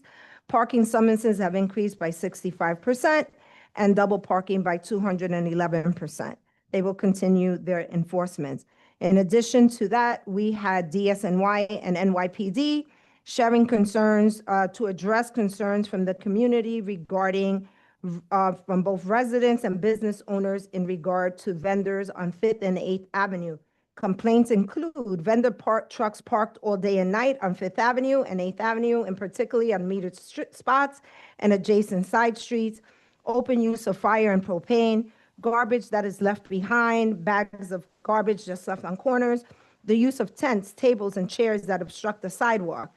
In a 6-block radius from 48th Street to 54th Street, there are daily 9 to 10 trucks that operate, with 3 of them alone on 50th Street, on Fifth Avenue between 50th and 51st Street. The trucks also have out-of-state plates, they're not licensed, and there's a general lack of enforcement for this. DSNY shared that Fifth Avenue is actually a restricted area and that food trucks are not permitted to vend at any time in that area, regardless of licensing or anything else. They also shared that they may not park along meters or along anywhere on Fifth Avenue and the side streets. In addition, they are not permitted to set up any tents, tables, and chairs. The use of propane tanks, for those of you who remembered, we had a March meeting. FDNY was very clear that is a 911 call. FDNY responds to that. DSNY shared that they have done several enforcements and have issued multiple summons. They will continue to enforce and issue summonses. They also shared that community may want to explore setting up a vendor area. These are normally set up at pedestrian plazas. In Corona, Queens, it was an issue with the vendors. We don't have a pedestrian plaza in Sunset Park. We don't have that. So while it was a great idea in theory, in practicality, it can't happen. The bid goes from 39th Street to 65th Street, prohibiting this on that location. But they did share that that's something that has happened. He also urged the use of 311, as that is the only way they can enforce. They do not walk around every day to say, hey, you're doing something wrong. They actually respond directly to 311 calls. They have worked with both Councilmember Aviles and Councilmember Zhang to address specific concerns along 5th and 8th Avenue. The DSNY issues a summons and can take merchandise and physical property, and they have done so. They gave us very specific statistics on that. The food that is taken is donated to the food pantry. If it's cooked, it is composted. The bid shared that Fifth Avenue has always been a restricted area of enforcement and is a concern, that multi-agency efforts are needed and enforcement regulations are needed as well. Community members had the opportunity to share concerns. A request was made that DSNY not only visit during the day, but they also visit 6 p.m. to midnight, as many of the vendors come during that time period. A request was also made for signage that clearly states that Fifth Avenue is a restricted area and that no food trucks are to be parked there. End of my report. Thank you, Cynthia. So just want to add to the report that we forgot to mention. The meeting we had was a follow-up meeting that was requested during the meeting we have in February, not March, February. Yeah, there was a follow-up meeting because people was making comments that we should have a second meeting to do follow-up. Thank you. I also want to share, and Sam, thank you for reminding me, we did have several folks that were there from the vendor trucks. One of them did say that he hopes we come up with a resolution for this. And he did say that there are many of the vendors that do not follow the regulations and do leave dirt and garbage behind, making it look bad for everybody else. But unfortunately, like I said, we have gotten a plethora of complaints at the community board level, and in particular regarding that block, that 6 blocks that I mentioned in particular. Causes double parking, it causes congestion, as well as many other things. And another point that came up, in addition to the food trucks, they come with vans that don't have plates and store propane in them. So in addition to taking up the parking spot, to Siermaita's point earlier, they also take up 2 more spots because they put personal cars and use personal cars for storage of propane, which is extremely dangerous. And they also use out-of-state plates. And the law is, if you're in New York State more than 30 days, you're considered a resident and are subject to DMV fees, taxes, and insurance. Not those from Illinois. Thank you, Cynthia. Moving on to joint committee meeting with Housing and Land Use.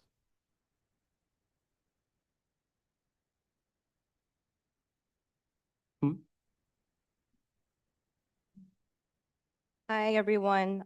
So before we get into the joint meeting, the Housing Committee, they did meet on June 6th to review a resolution that was proposed by Damien. So as you all know, the Rent Guidelines Board is going to be voting on June 30th on whether they're going to be raising rents for rent stabilized units across the city. Right now, what they're grappling with is to increase for one-year leases from a range of 1.75% through 4.75 for one-year leases. And then for two-year leases, what they're looking to increase is between 3.75% and 7.75%. Yes. There is an opportunity to attend the last public hearing, and that's going to be on Friday, June 27th. I'm really proud that the board voted in favor of a resolution calling to pause the proposed increases and also calling for a rent rollback to reduce the current rent levels. So wanted to bring that to the full board. I also have the full language, but not sure if I should read all of that. Sure. So this was voted on by the committee. They had quorum, so it doesn't require a second. The resolution is to send a letter to the Rent Guidelines Board opposing the rent increase. I don't remember the number, so I'm not going to say it.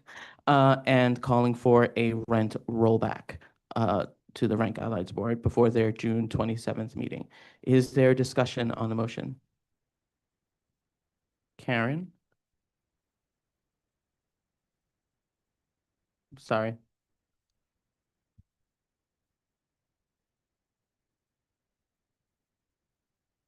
I have a question and a comment.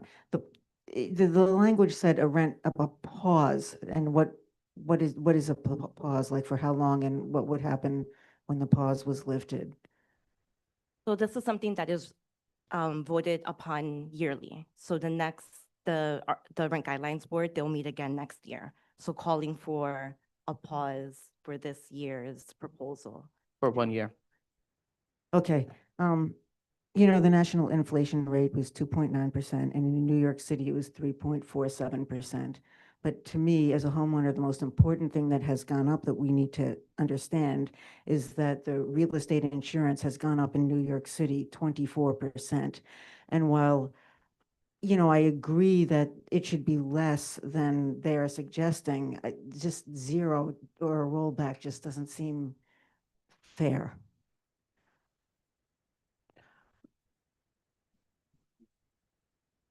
Is there any other discussion?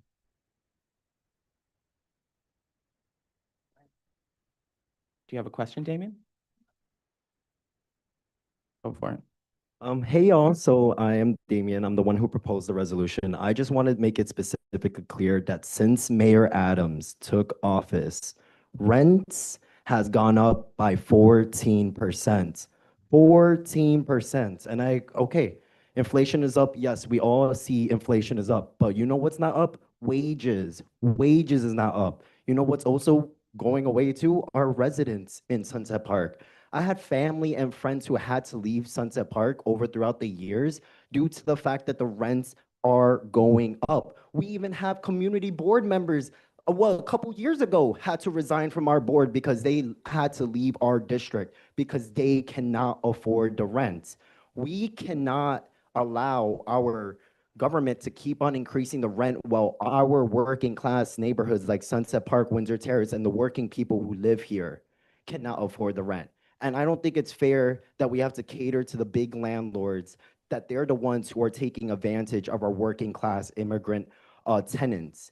Not a lot of people have salary jobs. I'm sorry, babes, it's true. Not a lot of people have salary jobs. And it's not fair that you could go ahead and tell tenants, well, go get a better job. Girl, we are trying to get a better job.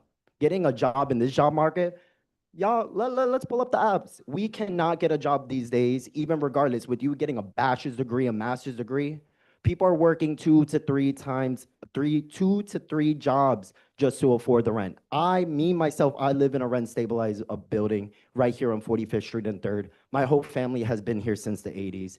I don't want to be pushed out because we are catering to the big landlords and allowing them to control the city. You know who makes a majority of New York City? Tenants. Tenants control New York City, and we will be at the polls this November. And I just encourage you guys to please vote yes. Remind you, we are just a recommendation council. This just shows the general public that we stand with tenants in this neighborhood, and those who vote no, I'm sorry, you speak to Sunset Park residents and explain why you want to vote no on kicking residents out. Yeah, period. Thank you, Damien. Discussion? I am frustrated with this entire debate because the real estate industry is incredibly powerful and they're perfectly capable of representing themselves and acting in their own best interests. So maybe they should be doing the work to lower insurance rates instead of just trying to pass the buck on to us. Great. So I would like,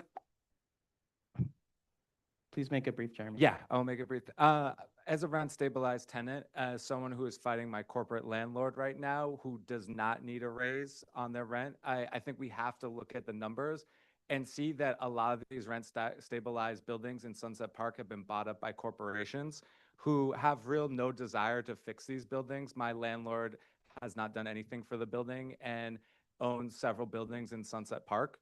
I think what we've seen actually is that Eric Adams' rent increases has not brought on new rent stabilized apartments. These landlords complained that they couldn't renovate them, but these 14% rent increases, we still have over 40,000 rent stabilized apartments that are empty. So I think it's imperative that that there's a rent freeze or that we roll back the rent because these 14% rent increases are way too high. Thank you. So I would like to move this to a vote. We're going to do a roll call. A yes is in favor of the resolution as presented, calling for a rent freeze and a rent rollback. A no is not in favor of the resolution. And Jeremy will call the roll. Joining us on Zoom, please remember to unmute yourself, share your vote, and then mute yourself again. Diana Aguilar? Diana Aguilar, yes.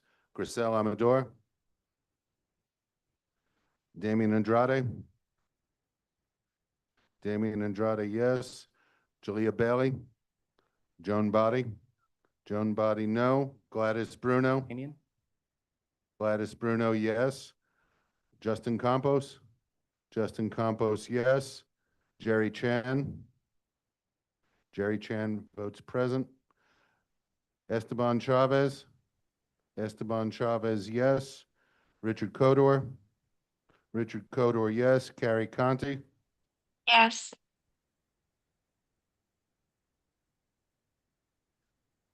Carrie, I have not heard your vote. Yes. Yes. Can you hear me?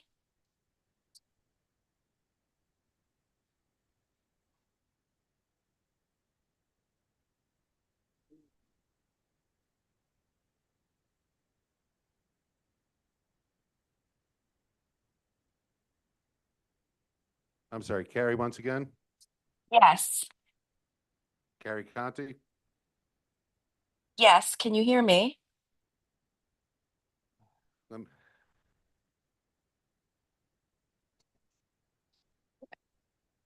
Oh, this is gonna mess us up. Ask her one more time. Gary, once again, Yes. I'm looking at the chat, I don't see it. Thank you. Did you hear me this time? You heard me. Okay. Cruz. Yeah. Yes. Danny DeBear. Yes. Danny DeBear, yes. John DeLuver. Yes. John DeLuver, yes. Gavino Morales Escamilla. Cynthia Felix. Cynthia Felix, yes. Matthew Forkowitz. Matthew Forkowitz, yes. Jamie Freed. Yes. Jamie Freed, yes. Kin Fung.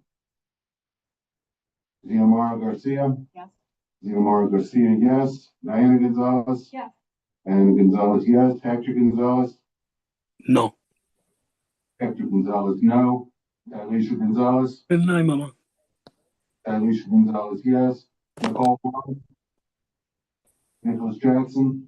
Nicholas Jackson, yes. Dan Kaminsky. Jeremy Kaplan. Jeremy Kaplan, yes. Erin Keith. Erin Keith, yes. Wyatt Coe. Wyatt Coe, yes. Paul Mack. Antoinette Martinez. Yes. Antoinette Martinez, yes. Jonathan Martinez. Jonathan Martinez, yes. Rosie Moda.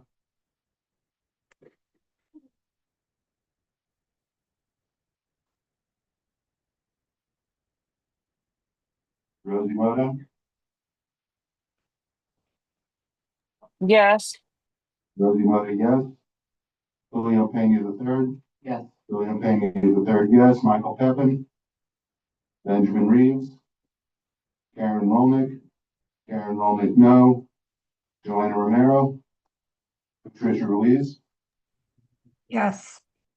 Patricia Ruiz, yes. Tamara Santiago. Yes. Tamara Santiago, yes. Sam Sierra.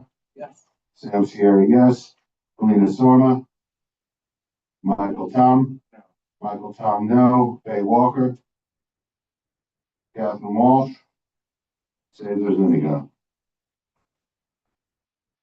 Vote is 27 in favor, 4 opposed, no abstentions, 1 voting present. Thank Motion you. carries.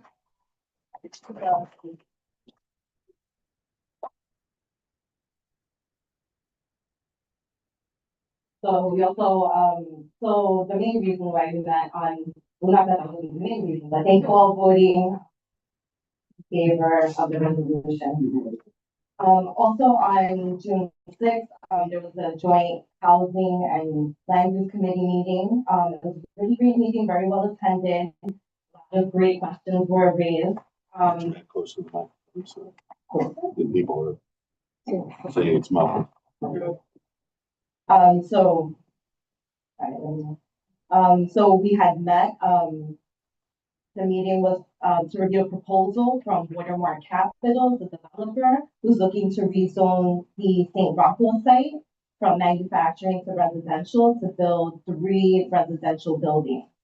They have a 99-year lease from the diocese and entered into a unique, partnership with the Fifth Avenue Committee, where the Fifth Avenue Committee will be overseeing one of the buildings. Really encourage you to review the presentation and the slide deck as well as the meeting minute notes. Not only because it took a long time to put those meetings together, but it has a lot of really great information. The committees will also be meeting over the summer because there is anticipated for the ULERT clock to begin in the fall. So we are looking to meet this summer just to encourage outreach and let the community know about what's going on. And just to quickly highlight some key community concerns that came out of that meeting. So the communities, is actually there are folks who are seeking to delay the user certification until robust community engagement occurs. There are folks seeking to reevaluate the unit mix and size and affordability thresholds. There were also concerns regarding the design and height distribution. So there were folks who actually raised to reduce the height of buildings A and B and increase the height on building C that's allocated to the Fifth Avenue Committee. So the building for the Fifth Avenue Committee, they're looking for that to be 100% affordable. But there were concerns about the AMI thresholds on that building as well. Folks are also calling to improve transparency on finances from the developer roles and the design of the building, and also calling for engagement with the diocese and the council member so that they can be present in community discussions before any next steps happen. So again, across the 3 buildings, the proposal is for 226 units. 143 of them will be at market rate and only 83 will be affordable. Of those 83 apartments, but 37% will be at 80 and 100% AMI. And just want to highlight something that Jeremy Kaplan had flagged. It was a report that was released by ANHD, that's the Association for Neighborhood and Housing Development. They released their housing risk chart And it shows that CB7, which as you know includes Windsor Terrace, has an AMI of 68%. So just really concerning that almost 40% of the affordable housing that's being proposed is above the threshold of what this community can afford. This report also found that in CB7, in 2024, 633 new units were introduced at over 80% AMI and market rate units, and only one new unit in 2024 was at or below 80% AMI. So this proposal is a unique opportunity for this community to demand more before our limited stay over unit proposals become weakened. So the committee did pass a resolution and voted in favor of calling for the developers, which are the Fifth Avenue Committee and Watermark Capital, to not proceed with UNDRP certification until a robust community discussion has occurred involving the councilperson, community members, the diocese, and other stakeholders. So that's the resolution that was passed. Thank you, Antoinette. Before we continue, Dana, do you want to add anything? Yeah.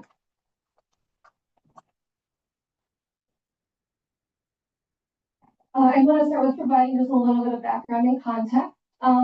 This project has not yet been certified. They expect to happen in the fall. Certification is what actually starts the clock on the entire UBER process. It's after certification that developers typically come to us. They did, in fact, come to us sooner. We had a joint committee meeting previously where we prepared a list of questions for them and sent it to them, and so they were able to respond to those questions at this meeting. I am unaware of having meetings over the summer. This is news to me. I never signed off on that. The housing committee, just to clarify. Continue, Dan. And so I just want to say I appreciate them coming to us. They have told us that right now this plan is nothing more than ink on paper. So I do expect that there will be a robust community engagement with this project going forward. And I do just want to acknowledge that. Sorry, just a moment. They are also looking to put in the ground floor space along 4th Avenue. The project is on 4th Avenue between 27th and 28th Street. They are looking to make that some kind of a nonprofit organization space. If anyone has any thoughts about a nonprofit organization that could make use of that space, it's fairly large. Please, by all means, send them along because we would love to be able to make use of that possibility. And thank you, Dana. And just to clarify 2 points, OBT did express interest in use of the space, but deemed it was too small and wasn't large enough for their operations or purpose. And just to clarify on summer meetings, this board does not meet during the summer, but committees can meet and have met during the summer. Just try to be strategic about them because people are away and it's hot. Yeah, just for that second point, it is expected for the user application to be certified in sometime in the fall. We don't know exactly when that's going to happen. So I, as chair of the housing committee, I'm committed to meeting over the summer just so that, the folks in this room are not the only ones that are aware. And just hoping to build capacity so that we can not only discuss this issue, but other issues in the community. I don't want there to be a situation where we come back in September and then we find out that it's going to be certified in October. So really just want to take advantage of the time that we have. So, the door will be open, not only for our housing committee members, but for anyone who is interested in just having conversations about housing in general. Thank you. So the resolution from the committee is to ask the developer before they proceed with ULURP to conduct extensive public outreach to the community with the council member, Fifth Avenue Committee, Watermark Capital, before they proceed with And the diocese, thank you, and the diocese, before they proceed with ULURP. Is there any discussion? Do we have quorum? Quorum call, Jeremy? Sorry, just to clarify for new board members, quorum call is parliamentary procedure to confirm if we still have quorum in the room, and I suspect we do not. So, Jeremy will call the roll. When I call your name, please acknowledge. If you're joining us on Zoom, please remember to unmute yourself, acknowledge your name, and then mute yourself again. Diana Aguilar. Thank you. Grisel Amador. Damien Andrade. Thank you. Julia Bailey. Joan Body. Gladys Bruno. Thank you. Justin Campos. Thank you. Jerry Chen. Thank you. Esteban Chavez. Thank you. Richard Codor. Harry Conti. I'm here. Carried, but you do not count towards quorum. Maria Cruz. Here. Thank you. Danny DeVera. Thank you. John DeLuper. Here. Thank you. Pepino Morales Escamilla. Cynthia Felix. Here. Thank you. Matthew Borkowitz. Thank you. Jamie Freed. Thank you. Kim Fung. Xiomara Garcia. Thank you. Diana Gonzalez. Thank you. Hector Gonzalez.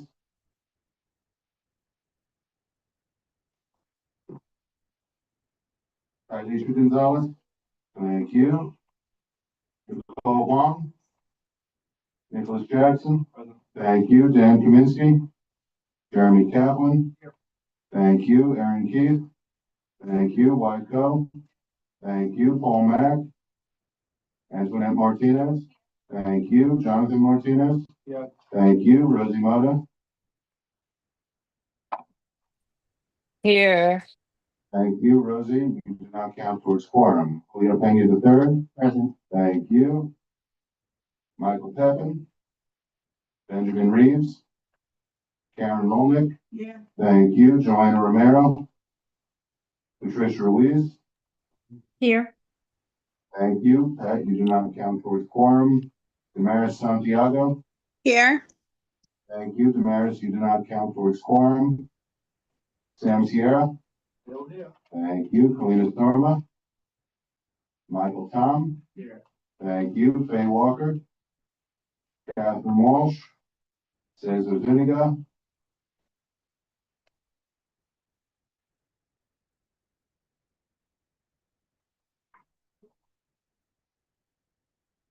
We have a quorum. Okay. No, I believe. So my math is not mathing to me.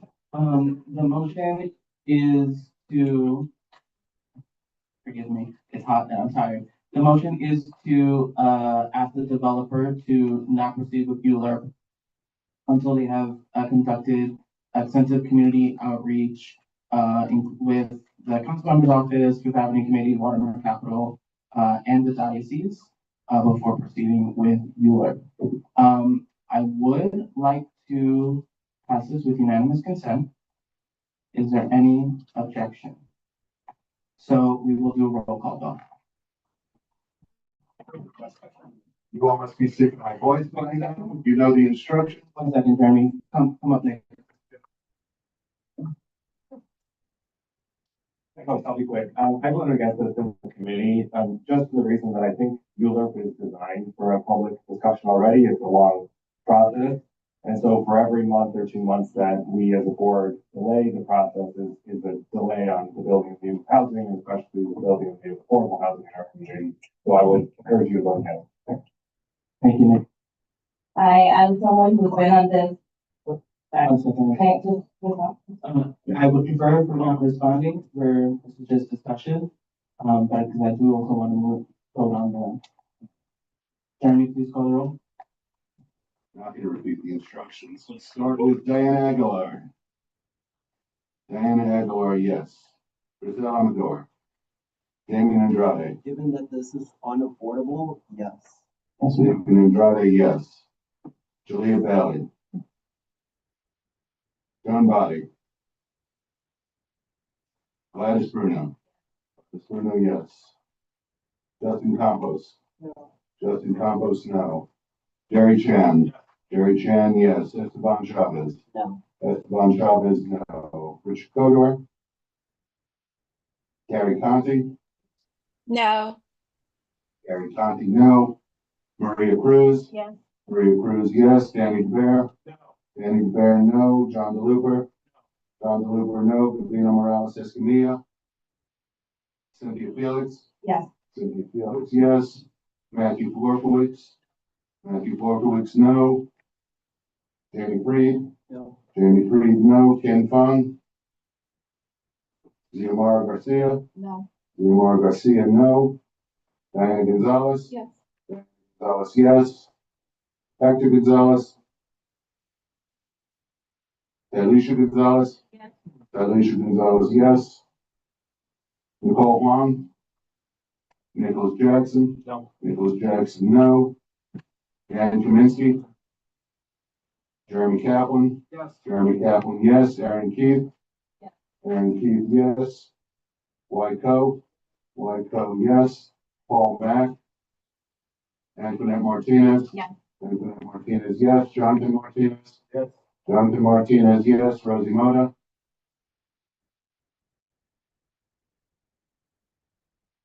Rosie Yes. Mota. Rosie Mota, yes. Julio Pena the third. Yes. Julio Pena. I retract that. I'm voting present, for conflict.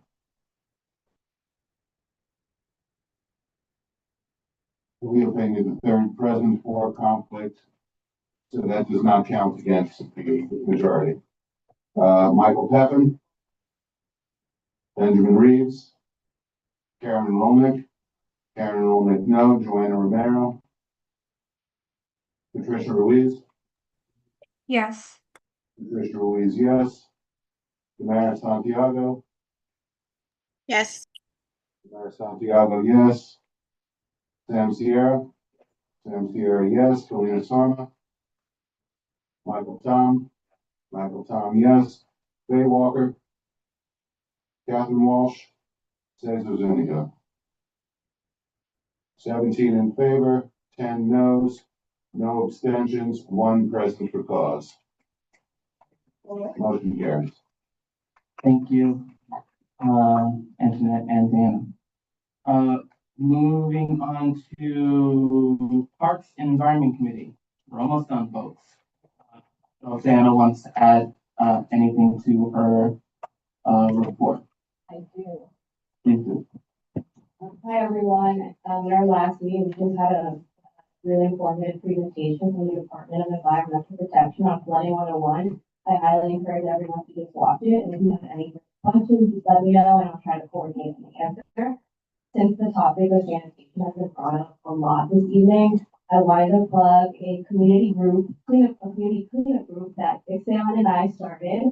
It's called Clean Up Sunset Park, and we're trying to clean up Sunset Park. So if you guys want to get involved or have any suggestions on any cleanup locations, please let me know. We had a test run last month, and in 3 blocks, we cleaned up 90 pounds of garbage. So, please, I would love to get as many cleanup with y'all. So, thank you so much. Have a good night. Thank you, Diana. And our last committee report, Educational and Human Services. Jonathan?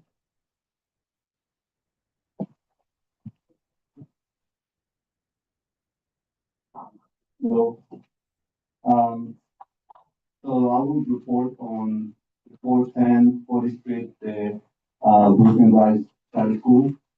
We had a second meeting on June 12th. We discussed a lot with the public, and I really want to thank the public for coming and expressing their concerns.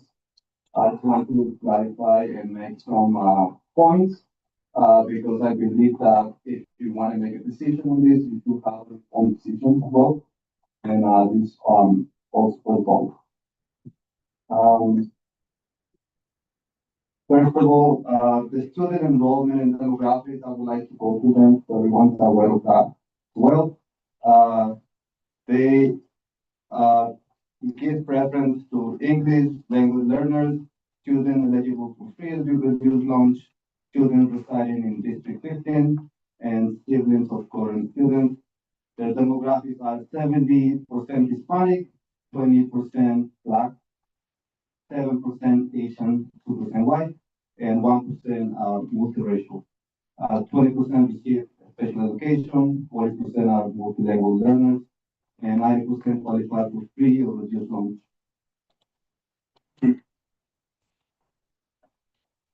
Also, just an update on the constructions. The demolition and environmental testing was completed on spring 2025. The foundation to be completed in August 2025. Building out and the fourth floor will be completed by October 2025. Completion by April 2026. And the target is for summer 2026. So regardless of what we vote today, I just want to make sure that it's clear. The construction still going on. Our vote is just like an advice to it. So our vote won't change anything very much. Thank you, Jonathan. I do want to make all for the point. I do agree with demographic changes, and I just want to also put some facts for everyone. There is 1,100 excess seats from K to 5, and there is 688 seats in excess from 6 to 8.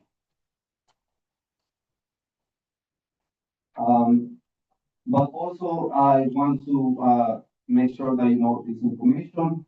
25% of the students in this specific school receive special education. 40% are multilingual learners, which is like almost the majority of their students. They also explore several locations. I have a list if anyone is interested. They have 20 plus locations before the event got to this location. So I just want to announce that as well. They're really good in terms of teacher retention, consistently 90 to 100% teacher retention rate annually for the group in Rice High School. And this is one of the points that I think is important for everyone to know is that 50% of the students reside in 11220 zip code and 11232 zip code, which is pretty much in the district. And 70% of the families live in Sunset Park or South Brooklyn. So if you're voting against this, you pretty much are voting for displacing them and sending them to other schools. And I just want to make sure that given the concerns about public safety, I do encourage the schools in the area to work with the NYPD because I hear a lot of public safety concerns. So it's a school corridor already, so it should be also protected for students to make safe. And I hear a lot of opposition in terms of not building the school, but what are we doing?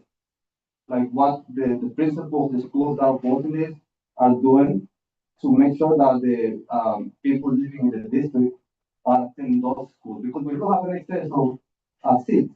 But why they're not choosing those seats, and it's something that we have to also think about in terms of our community, our development, and working with the community board as well. More than happy to work with anyone that is, has any plans or anything in that sense to put forward and ensure that the public is aware of the seats that are available in those specific in the district and the specific schools in the corridor where the child school is planning to open. With that, that's pretty much my report. I just want to make sure that everyone has the facts. Thank you, Jonathan. Jeremy?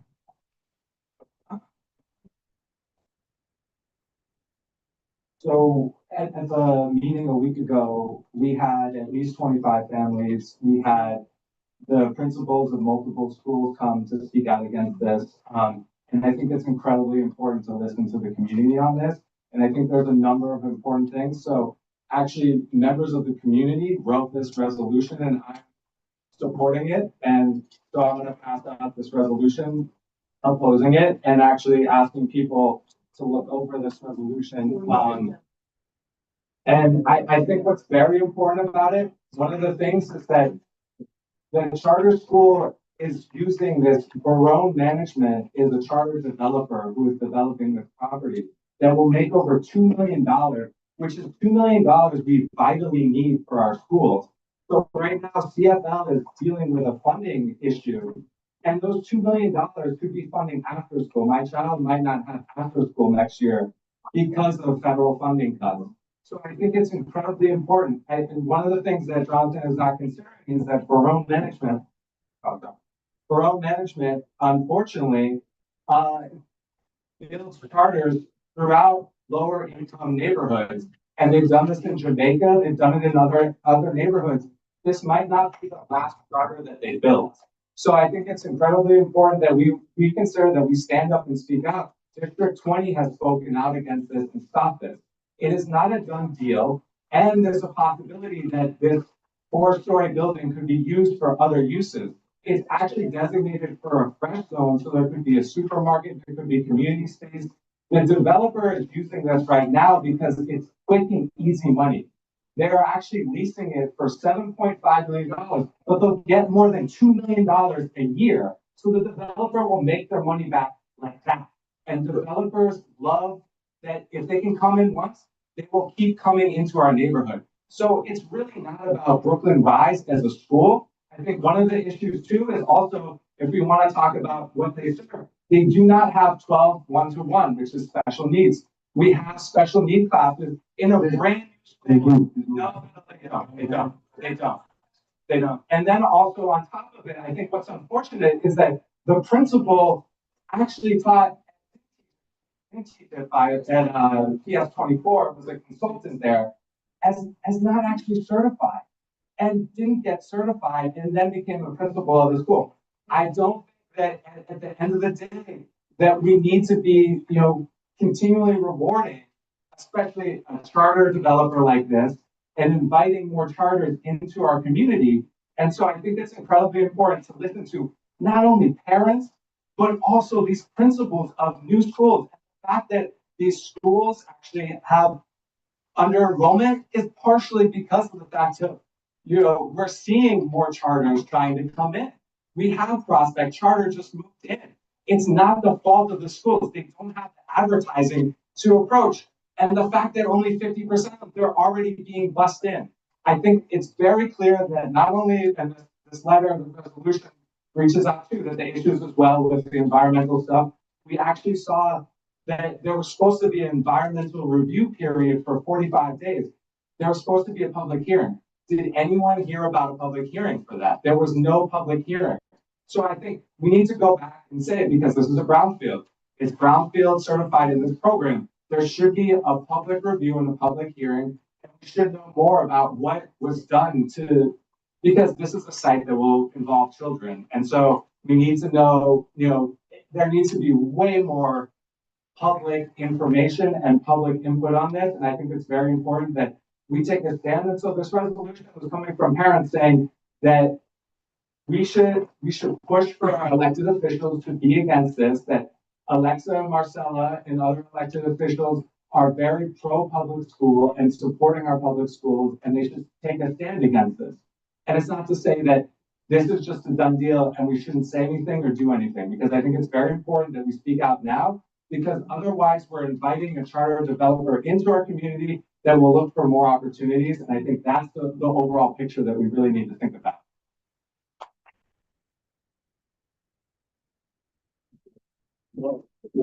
Is there a second to the resolution? I want to reply for 1 small second. Is there a second to the rest of the resolution? Seconded by Damien. So there, yes.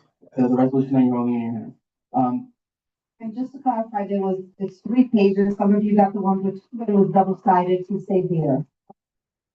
Okay. Is there discussion on the resolution? So I'm just saying the fact. I'm not saying that I'm opposed or against it. I'm just saying the fact the way they are. Passing this resolution, I do agree that we have to put our work, we really have to stay on this. I don't think we change pretty much anything to go on the That's my reply. And also, the same parents and the same people that created that, I encourage them to come and work with the community, because if there's a space in the schools, that means that we can enroll the students that live in those schools, K to 5 and 6 to 8. So, highly, encourage everyone, and specifically the ones that are working opposing this project. It's not only about opposing, but it's also about what you want to do for the community. What is the difference? It's not just opposing a project because benefits you or the specific association or whatever you guys represented, but also it's about what we bring into the community and what we do to the community. Yes, thank you, Jonathan. So the motion is to support the resolution as presented. If there's any more for comment, I saw Nick. And I do want to move this to a vote. Yeah, I haven't had a chance to really read and vet all the whereas clauses, so I was wondering if Jeremy would be open to a friendly amendment, just approving the resolution clauses and not the rest of the resolution. Yes. So amended, the resolution, we will just be, voting on the last 3 paragraphs of the resolution. Any other discussion? Amy? I'm not gonna make the resolution right now. I just want to consider that, it seems like the lease is signed. And the principal of the school was receptive to feedback. So I do want to consider that there's an opportunity for us to communicate some requested recommendations from the board, things like, in order for them to not compete with other schools for students, like a request that they bus maybe 70 or 80% of their students outside if they move in, something to protect, essentially damage control. And I think we have an opportunity to do that here. I'll just leave it at that. Maria? The question. I think I read that the results of the school were worse than the general. Is that right? Some areas like, Like ELF, the predominant population is underserved by the school. Just making sure, yes. board members on. And yeah, of course, like, we should definitely, if the school is gonna be here, we should definitely like, encourage that. I mean, but that's pretty much depending on the board. Something to look into. Sorry, I moved myself. I would like to move this to a vote. We're gonna do a roll call. And a yes is in favor of the resolution, supporting the last 3 paragraphs of the last page. A no is not in favor of the resolution. I have to abstain. I work for New York City Public Schools. When we get to that time, just vote present clause. Correct. Last 3 paragraphs. Let's start with Diana Aguilar. Yeah, quiet, please. I'm sorry, Diana. what was the vote? Excuse me, I don't have the handout, so I don't know what those last 3 paragraphs are. Yes, please. Jeremy will read the last 3 paragraphs. Thank you, Pat. Now therefore be it resolved that Brooklyn Community Board 7 formally calls on NYSED and NYCDOE to reconsider and rescind their respective approvals given with respect to Rise's lease of the proposed site in response to concerns of the community. Be it further resolved that Brooklyn Community Board 7 calls on the New York City Council, New York State Assembly, and the New York State Senate to institute legislative action blocking Rise's relocation proposed site in response to the concerns of the community, and be it further resolved that Brooklyn Community Board 7 publicly declares its opposition to the relocation of Rise to the proposed site in response to the concerns of the community it represents. Thank you.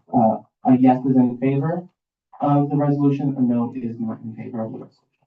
You know the instructions. Diana Aguilar. Diana Aguilar, yes. Griselle Amador. Damon Andrade. Damon Andrade, yes. Jalea Bailey. Quiet, please. Jalea Bailey. Joan Body. Gladys Bruno. Gladys Bruno, yes. Justin Campos. Yes. Justin Campos, yes. Jerry Chan. I'm sorry. Okay, I'd like to, it's Jerry Chan here. Thank you. Jerry Chan, yes. Folks, please don't share the votes. They have to vote themselves. Esteban Chavez. No. Esteban Chavez, no. Richard Codor. Terry Conti. Yes. Terry Conti, yes. Maria Cruz. Yes. Maria Cruz, yes. Danny DeFair. Yes. Danny DeFair, yes. John DeLuper. Yes. John DeLuper, yes. Gabino Morales Escamilla. Cynthia Felix. Present. Cynthia Felix, present for cause. Of course. Thank you. Matthew Forkowitz. Yes. Matthew Forkowitz, yes. Jamie Freed. Yes. Jamie Freed, yes. Ken Fung. Xiomara Garcia. Yes. Xiomara Garcia, yes. Diana Gonzalez. Diana Gonzalez, yes. Hector Gonzalez. Alicia Gonzalez. Alicia Gonzalez, yes. Nicole Huang. Nicholas Jackson. Nicholas Jackson, yes. Dan Kaminsky. Jeremy Kaplan. Yes. Jeremy Kaplan, yes. Aaron Keefe. Yes. Aaron Keefe, yes. Wyatt Coe. Wyatt Coe, yes. Paul Mack. Antoinette Martinez. Antoinette Martinez, yes. Jonathan Martinez. Abstain. Jonathan Martinez, abstain. Rosie Moda.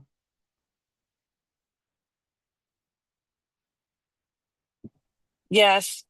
Rosie Moda, yes. Julio Pena the third. Abstain. Julio Pena the third, abstain. Michael Peppin. Benjamin Reeves. Karen Rolnick. Yes. Karen Rolnick, yes. Joanna Romero. Patricia Ruiz. I abstain. Patricia Ruiz abstained. Damaris Santiago. Yes. Damaris Santiago, yes. Sam Sierra. Sam Sierra, yes. Kalina Sorma.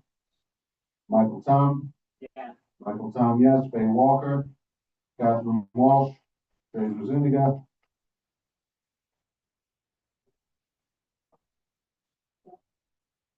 Motion carries 24 in favor, 1 no, 3 abstentions, 1 present for cause.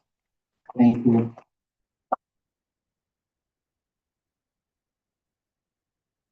I just want to explain my vote before I. In 30 seconds, yes. Well, I will abstain because I want to be as partial as possible and bring the back to the community and the community committed. Thank you, John.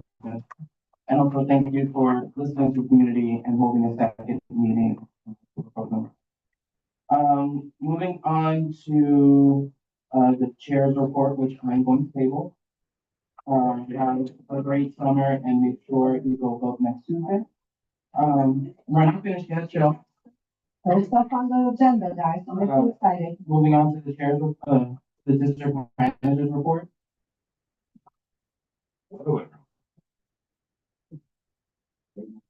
Yeah, Big Mac and Jeremyville. Trevor, what do you wish for? So I'm Mike Julio. I'm not apologizing for eating this room. Your problem is with the NYPD, not Community Board 7. Your staff lives like this every single day. For those of you who've been with us for a year or more, you may remember last May and June were very hot because our air conditioning was broken. And here we are a year later, and they finally got around to looking at our air conditioning 2 days before the summer. However, I will point out that NYPD, after 9 months, did replace our outside lights. They put up bird spikes in most locations, but not the bad one. They are actually looking at the air conditioning, and they said they're going to get back to us and fix our community board locks. This is, well, that's a good question, Sam. This probably wouldn't have happened if I didn't reach out to Anastasia from Mayor's CAU, who reached out to some of the upper echelons of the NYPD to get them to actually take care of this building. So now I can stop making the joke, how many cops does it take to change the light bulb? Monday, I attended the city council government ops meeting to testify on my own behalf, not on behalf of the board, against intro 1815, which would change the appointment dates for new board members from April 1st to August 15th. I'm not opposed. In fact, I'm very much in favor of changing the dates, but my testimony said August 15th is too late. That it puts us in the same position of having a board meeting less than a month after the appointment of our board members, which gives us precious little time to do any sort of training or committee assignments. And I suggested the date should actually be July 1st. The next New York City Commission to Strengthen Local Democracy, that's the City Council's Charter Commission, will be held on June 23rd. But the June 26th meeting will be held at the Sunset Park Library at 5 p.m. It will be specific to land use. But there's also the Mayor's Charter Commission. They have not sent us a schedule. The mayor is proposing limiting the time community boards and borough presidents get to review fewer. Right now, community boards have 60 days, and then the borough president following that has 30 days. The mayor's proposal is to limit the community board and the borough president together to 60 days.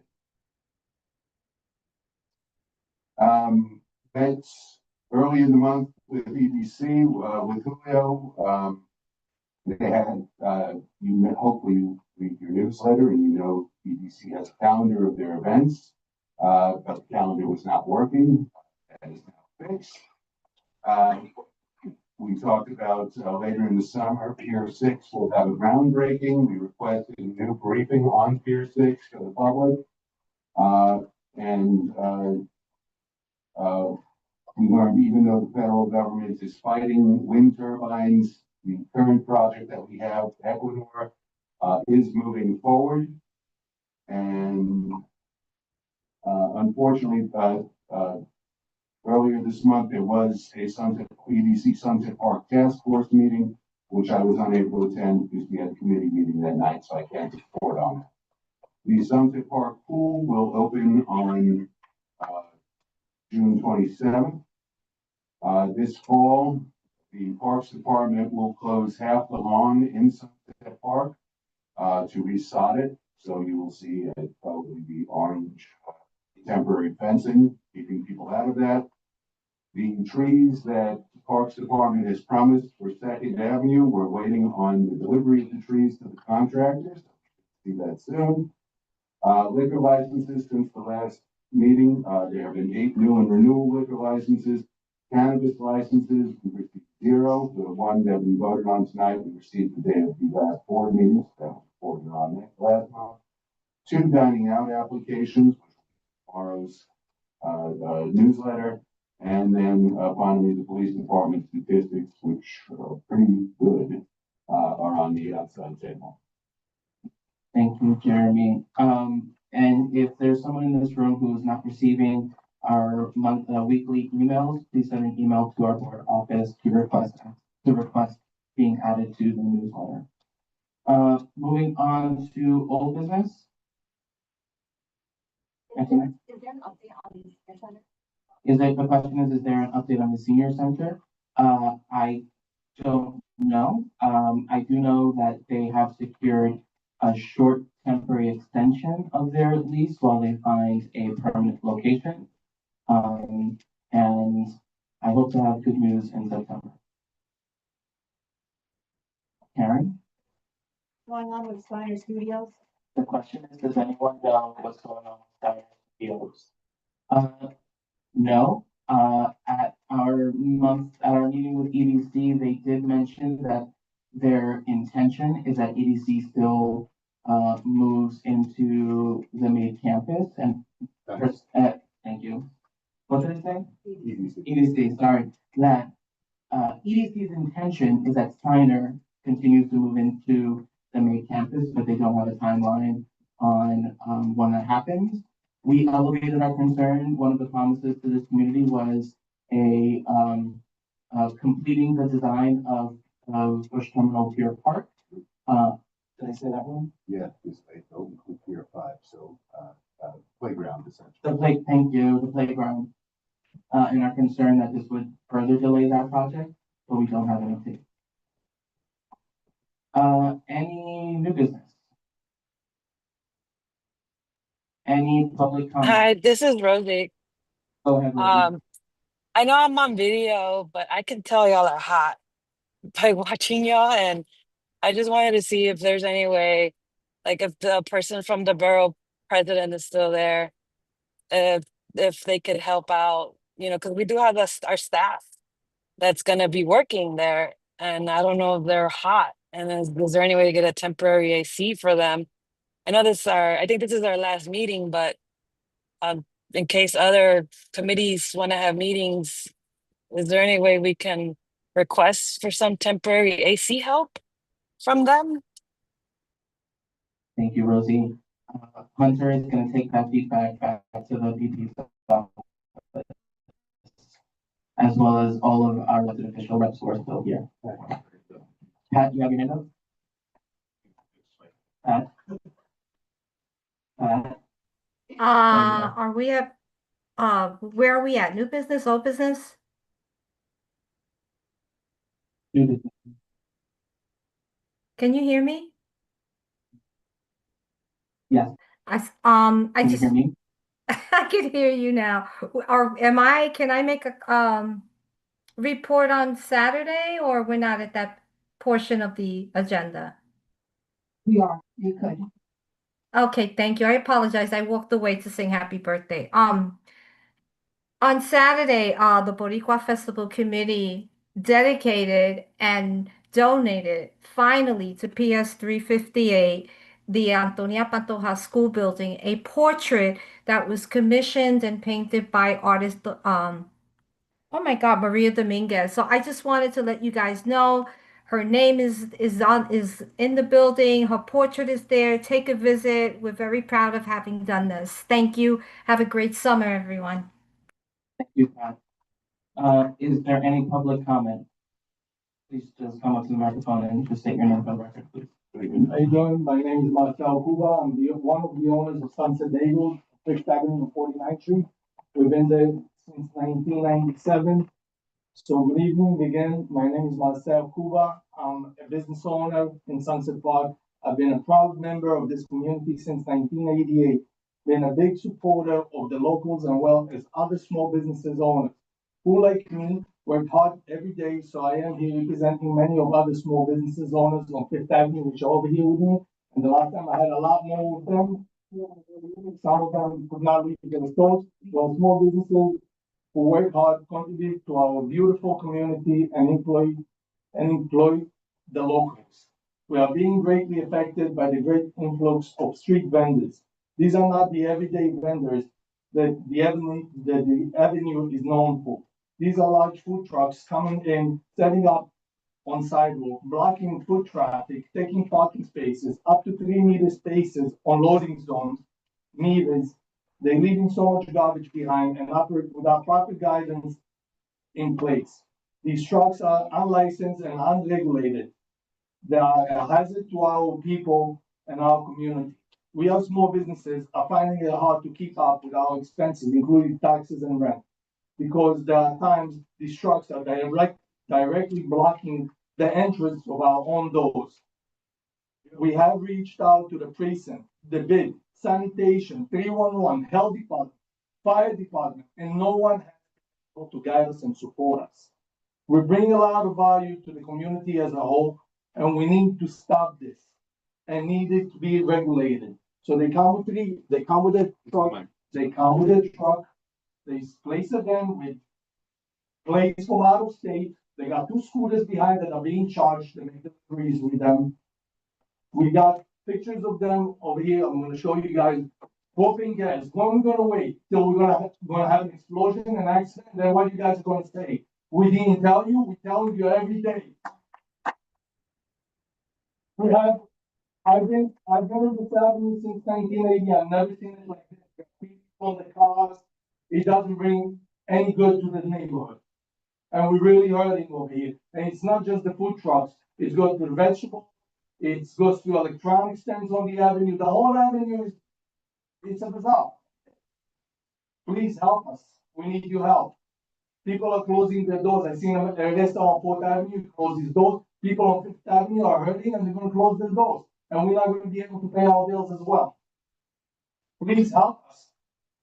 They know the loop, they tell me call the cops, so the food trucks tell me call the cops. They're gonna give me $100 ticket and I'm just gonna walk away. We need to stop this. Please help us. Thank you. Tom?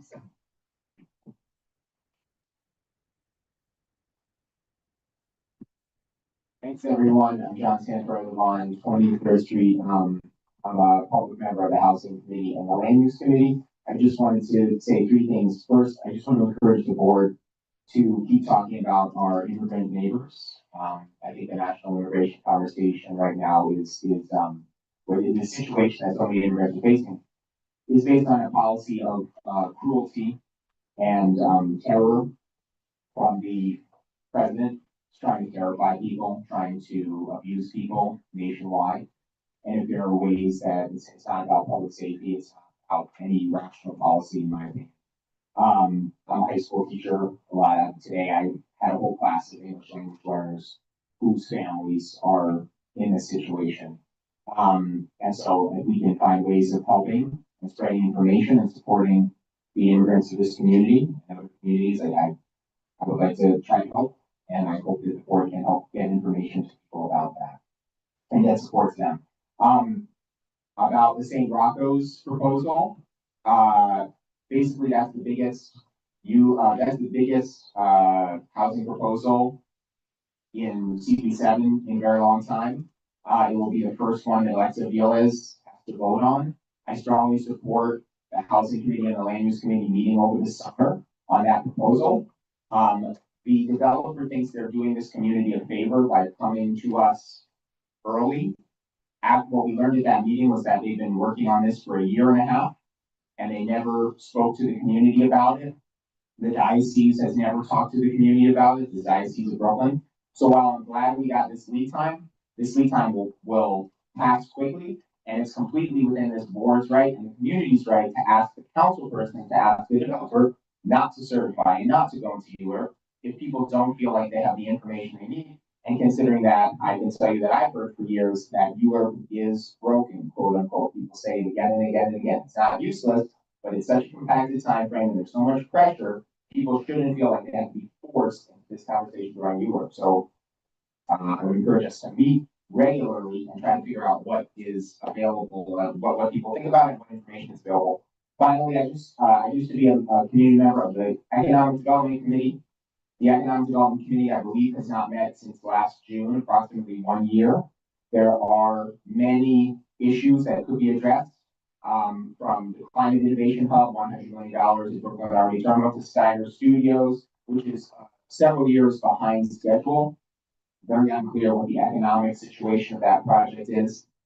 Eastern Effects, which is another project on that campus, is suing New York City for $120 million for breach of contract because EDC did not build them the studio that was promised.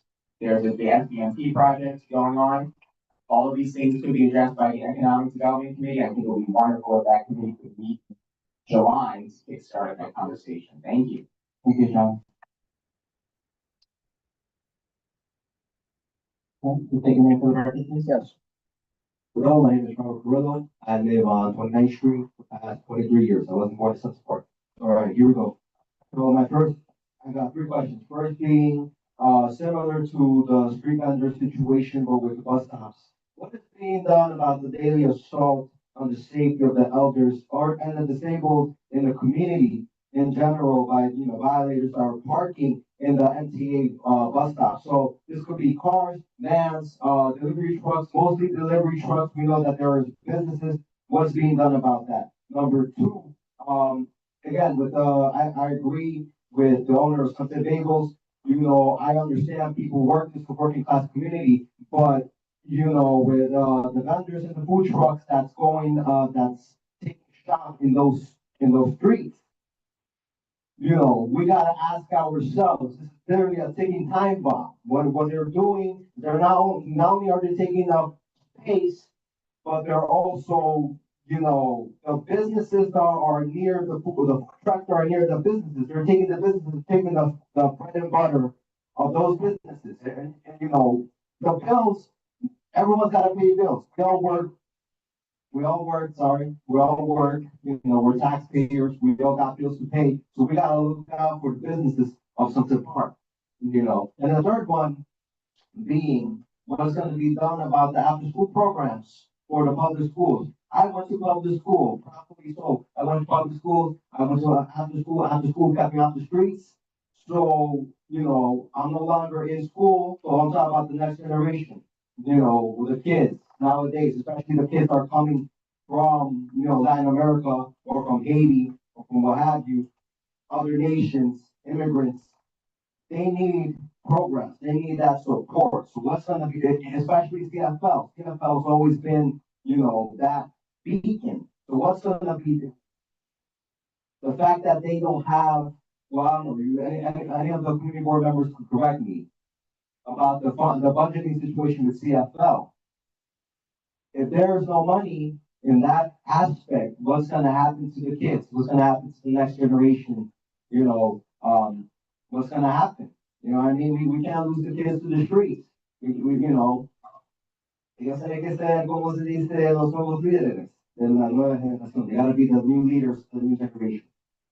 So I see I got 25 seconds left, but yeah, that's basically the top three things that I, you know, as a Sunset Park resident, a proud member of Sunset Park. So thank you very much. Thank you. Thank you. Just to clarify, you're not forced to speak for the all 3 minutes. I appreciate that. I'll try to be brief. My name is Alicia. I have a comment, I guess, a question. It's a logistical question about the order of how these meetings are run. There's some very smart individuals, passionate individuals that live in this community. And I know that community boards serve like an advisory function, but I'm confused about the order of the agenda. Because I feel like it's important to allow folks to have their voices be heard. There's lots of contested issues in this community that people should have more opportunity to speak.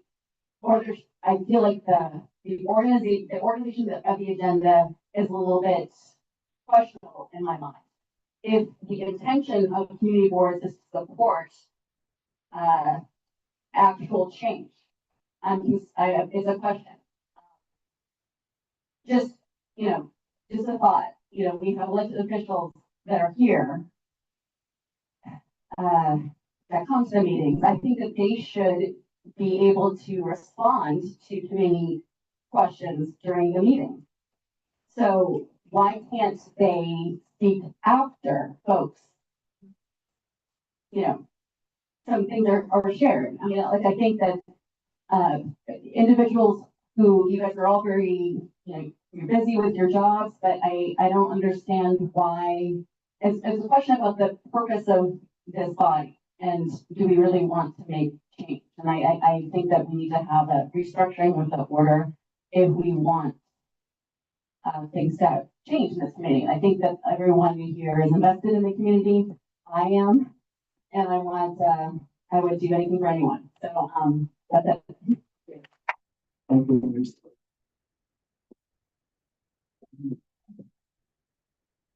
Hi, everyone. My name is Juan Garcia. I'm a member for Sunset Park community, and I've been working for the Juice Bar in 4416 and P Avenue. Well, my story is we pay taxes, employees, merchandise, bills, and actually, the police come and the sanitation come and put us a ticket. And the vendors, they don't receive nothing. We all the time come in the meeting and asking for the same thing, help us. Nothing happens. Every time we make meeting, we see no here. Complaining about the same thing.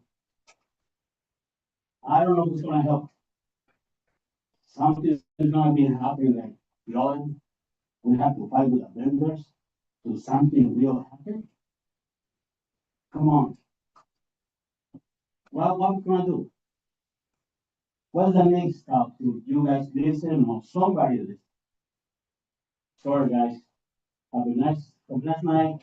And I hope everything nice happens to us. Thank you.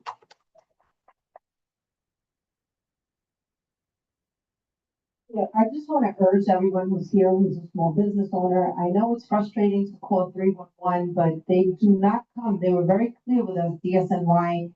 They do enforcement based on the number of 311 calls. And those of you who were here in our February meeting, we found out that as much as we internally complain at these board meetings and at precinct council meetings or to my neighbor next door, we only had about 900 total 311 calls on vendors.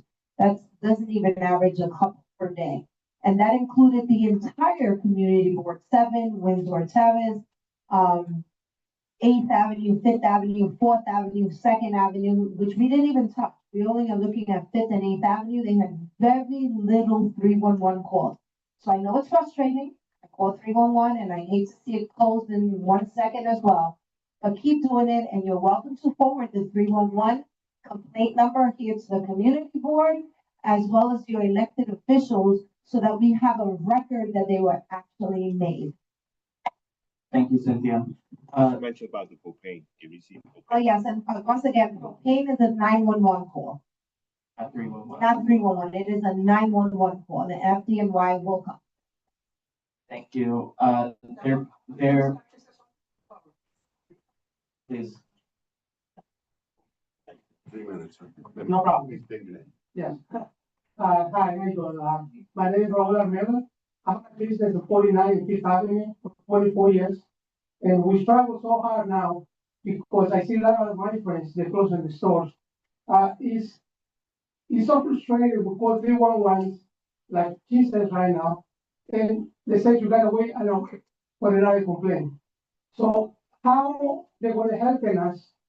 I mean, if we can do it every day, even if we make a complaint 311, we see the same vendor in the same place every day selling stuff and nothing happens. Even if you call them about these vendors. 3 weeks ago, I have religion stuff in front of my store. And when the sanitation officers come to my store, I believe somebody calls. But, they says, you can have that table there. Next time I see you, I'm going to give you a ticket. And I said, Captain Suarez, before another supervisor for sanitation, came to my store, walking in the avenue, and they told me, you're allowed to have with the religious stuff, you can allow to have that table. So now this officer came 3 weeks ago and she wanted me, I'm gonna get a ticket. So I pointed her and I said, look, these the 2 vendors over there that have 2 tables in the street. Why you know one over there and give you tickets? She says, these are not the units doing that job. He said, I'm allowed to give tickets to these people, but she allowed to give me tickets because I have a license in my ticket. It's so frustrating how we people, we're looking out, and the weekends especially, I have 3, 4 people in each corner around my store. I mean, how we want to make business? They don't pay rent, they don't pay no taxes, they don't have no payroll. I gotta pay every month I gotta pay $1,000 for the electricity to use my AC. And how these people, they come and they're taking our business and nothing happens. We go to the city council, we're talking with the captain at least, he put 2 officers to help us. But sometimes they're busy, you can reach them. But I have 4 vendors in each corner around my store and nobody do anything. When we can walk, when we can walk, I wish I had somebody to say, step up for the city and say, I want to help you guys. It's so frustrating. I see my friends for 20 years, they're closing the stores because they can afford it to pay rent. I mean, how are we going to compete with these people? They sell cheaper, they don't pay rent, They getting everything cash. We gotta pay taxes for you when you use a credit card. I mean, it's crazy. Please, we need somebody to help us. I hope you know somebody, coming over to the neighborhood to see what the situation what we having. Thank you, sir. Thank you. Thank you. There being no additional items on the agenda, the meeting is now adjourned. Motion. Good night, everyone. Enjoy your summer. Please vote June 24th.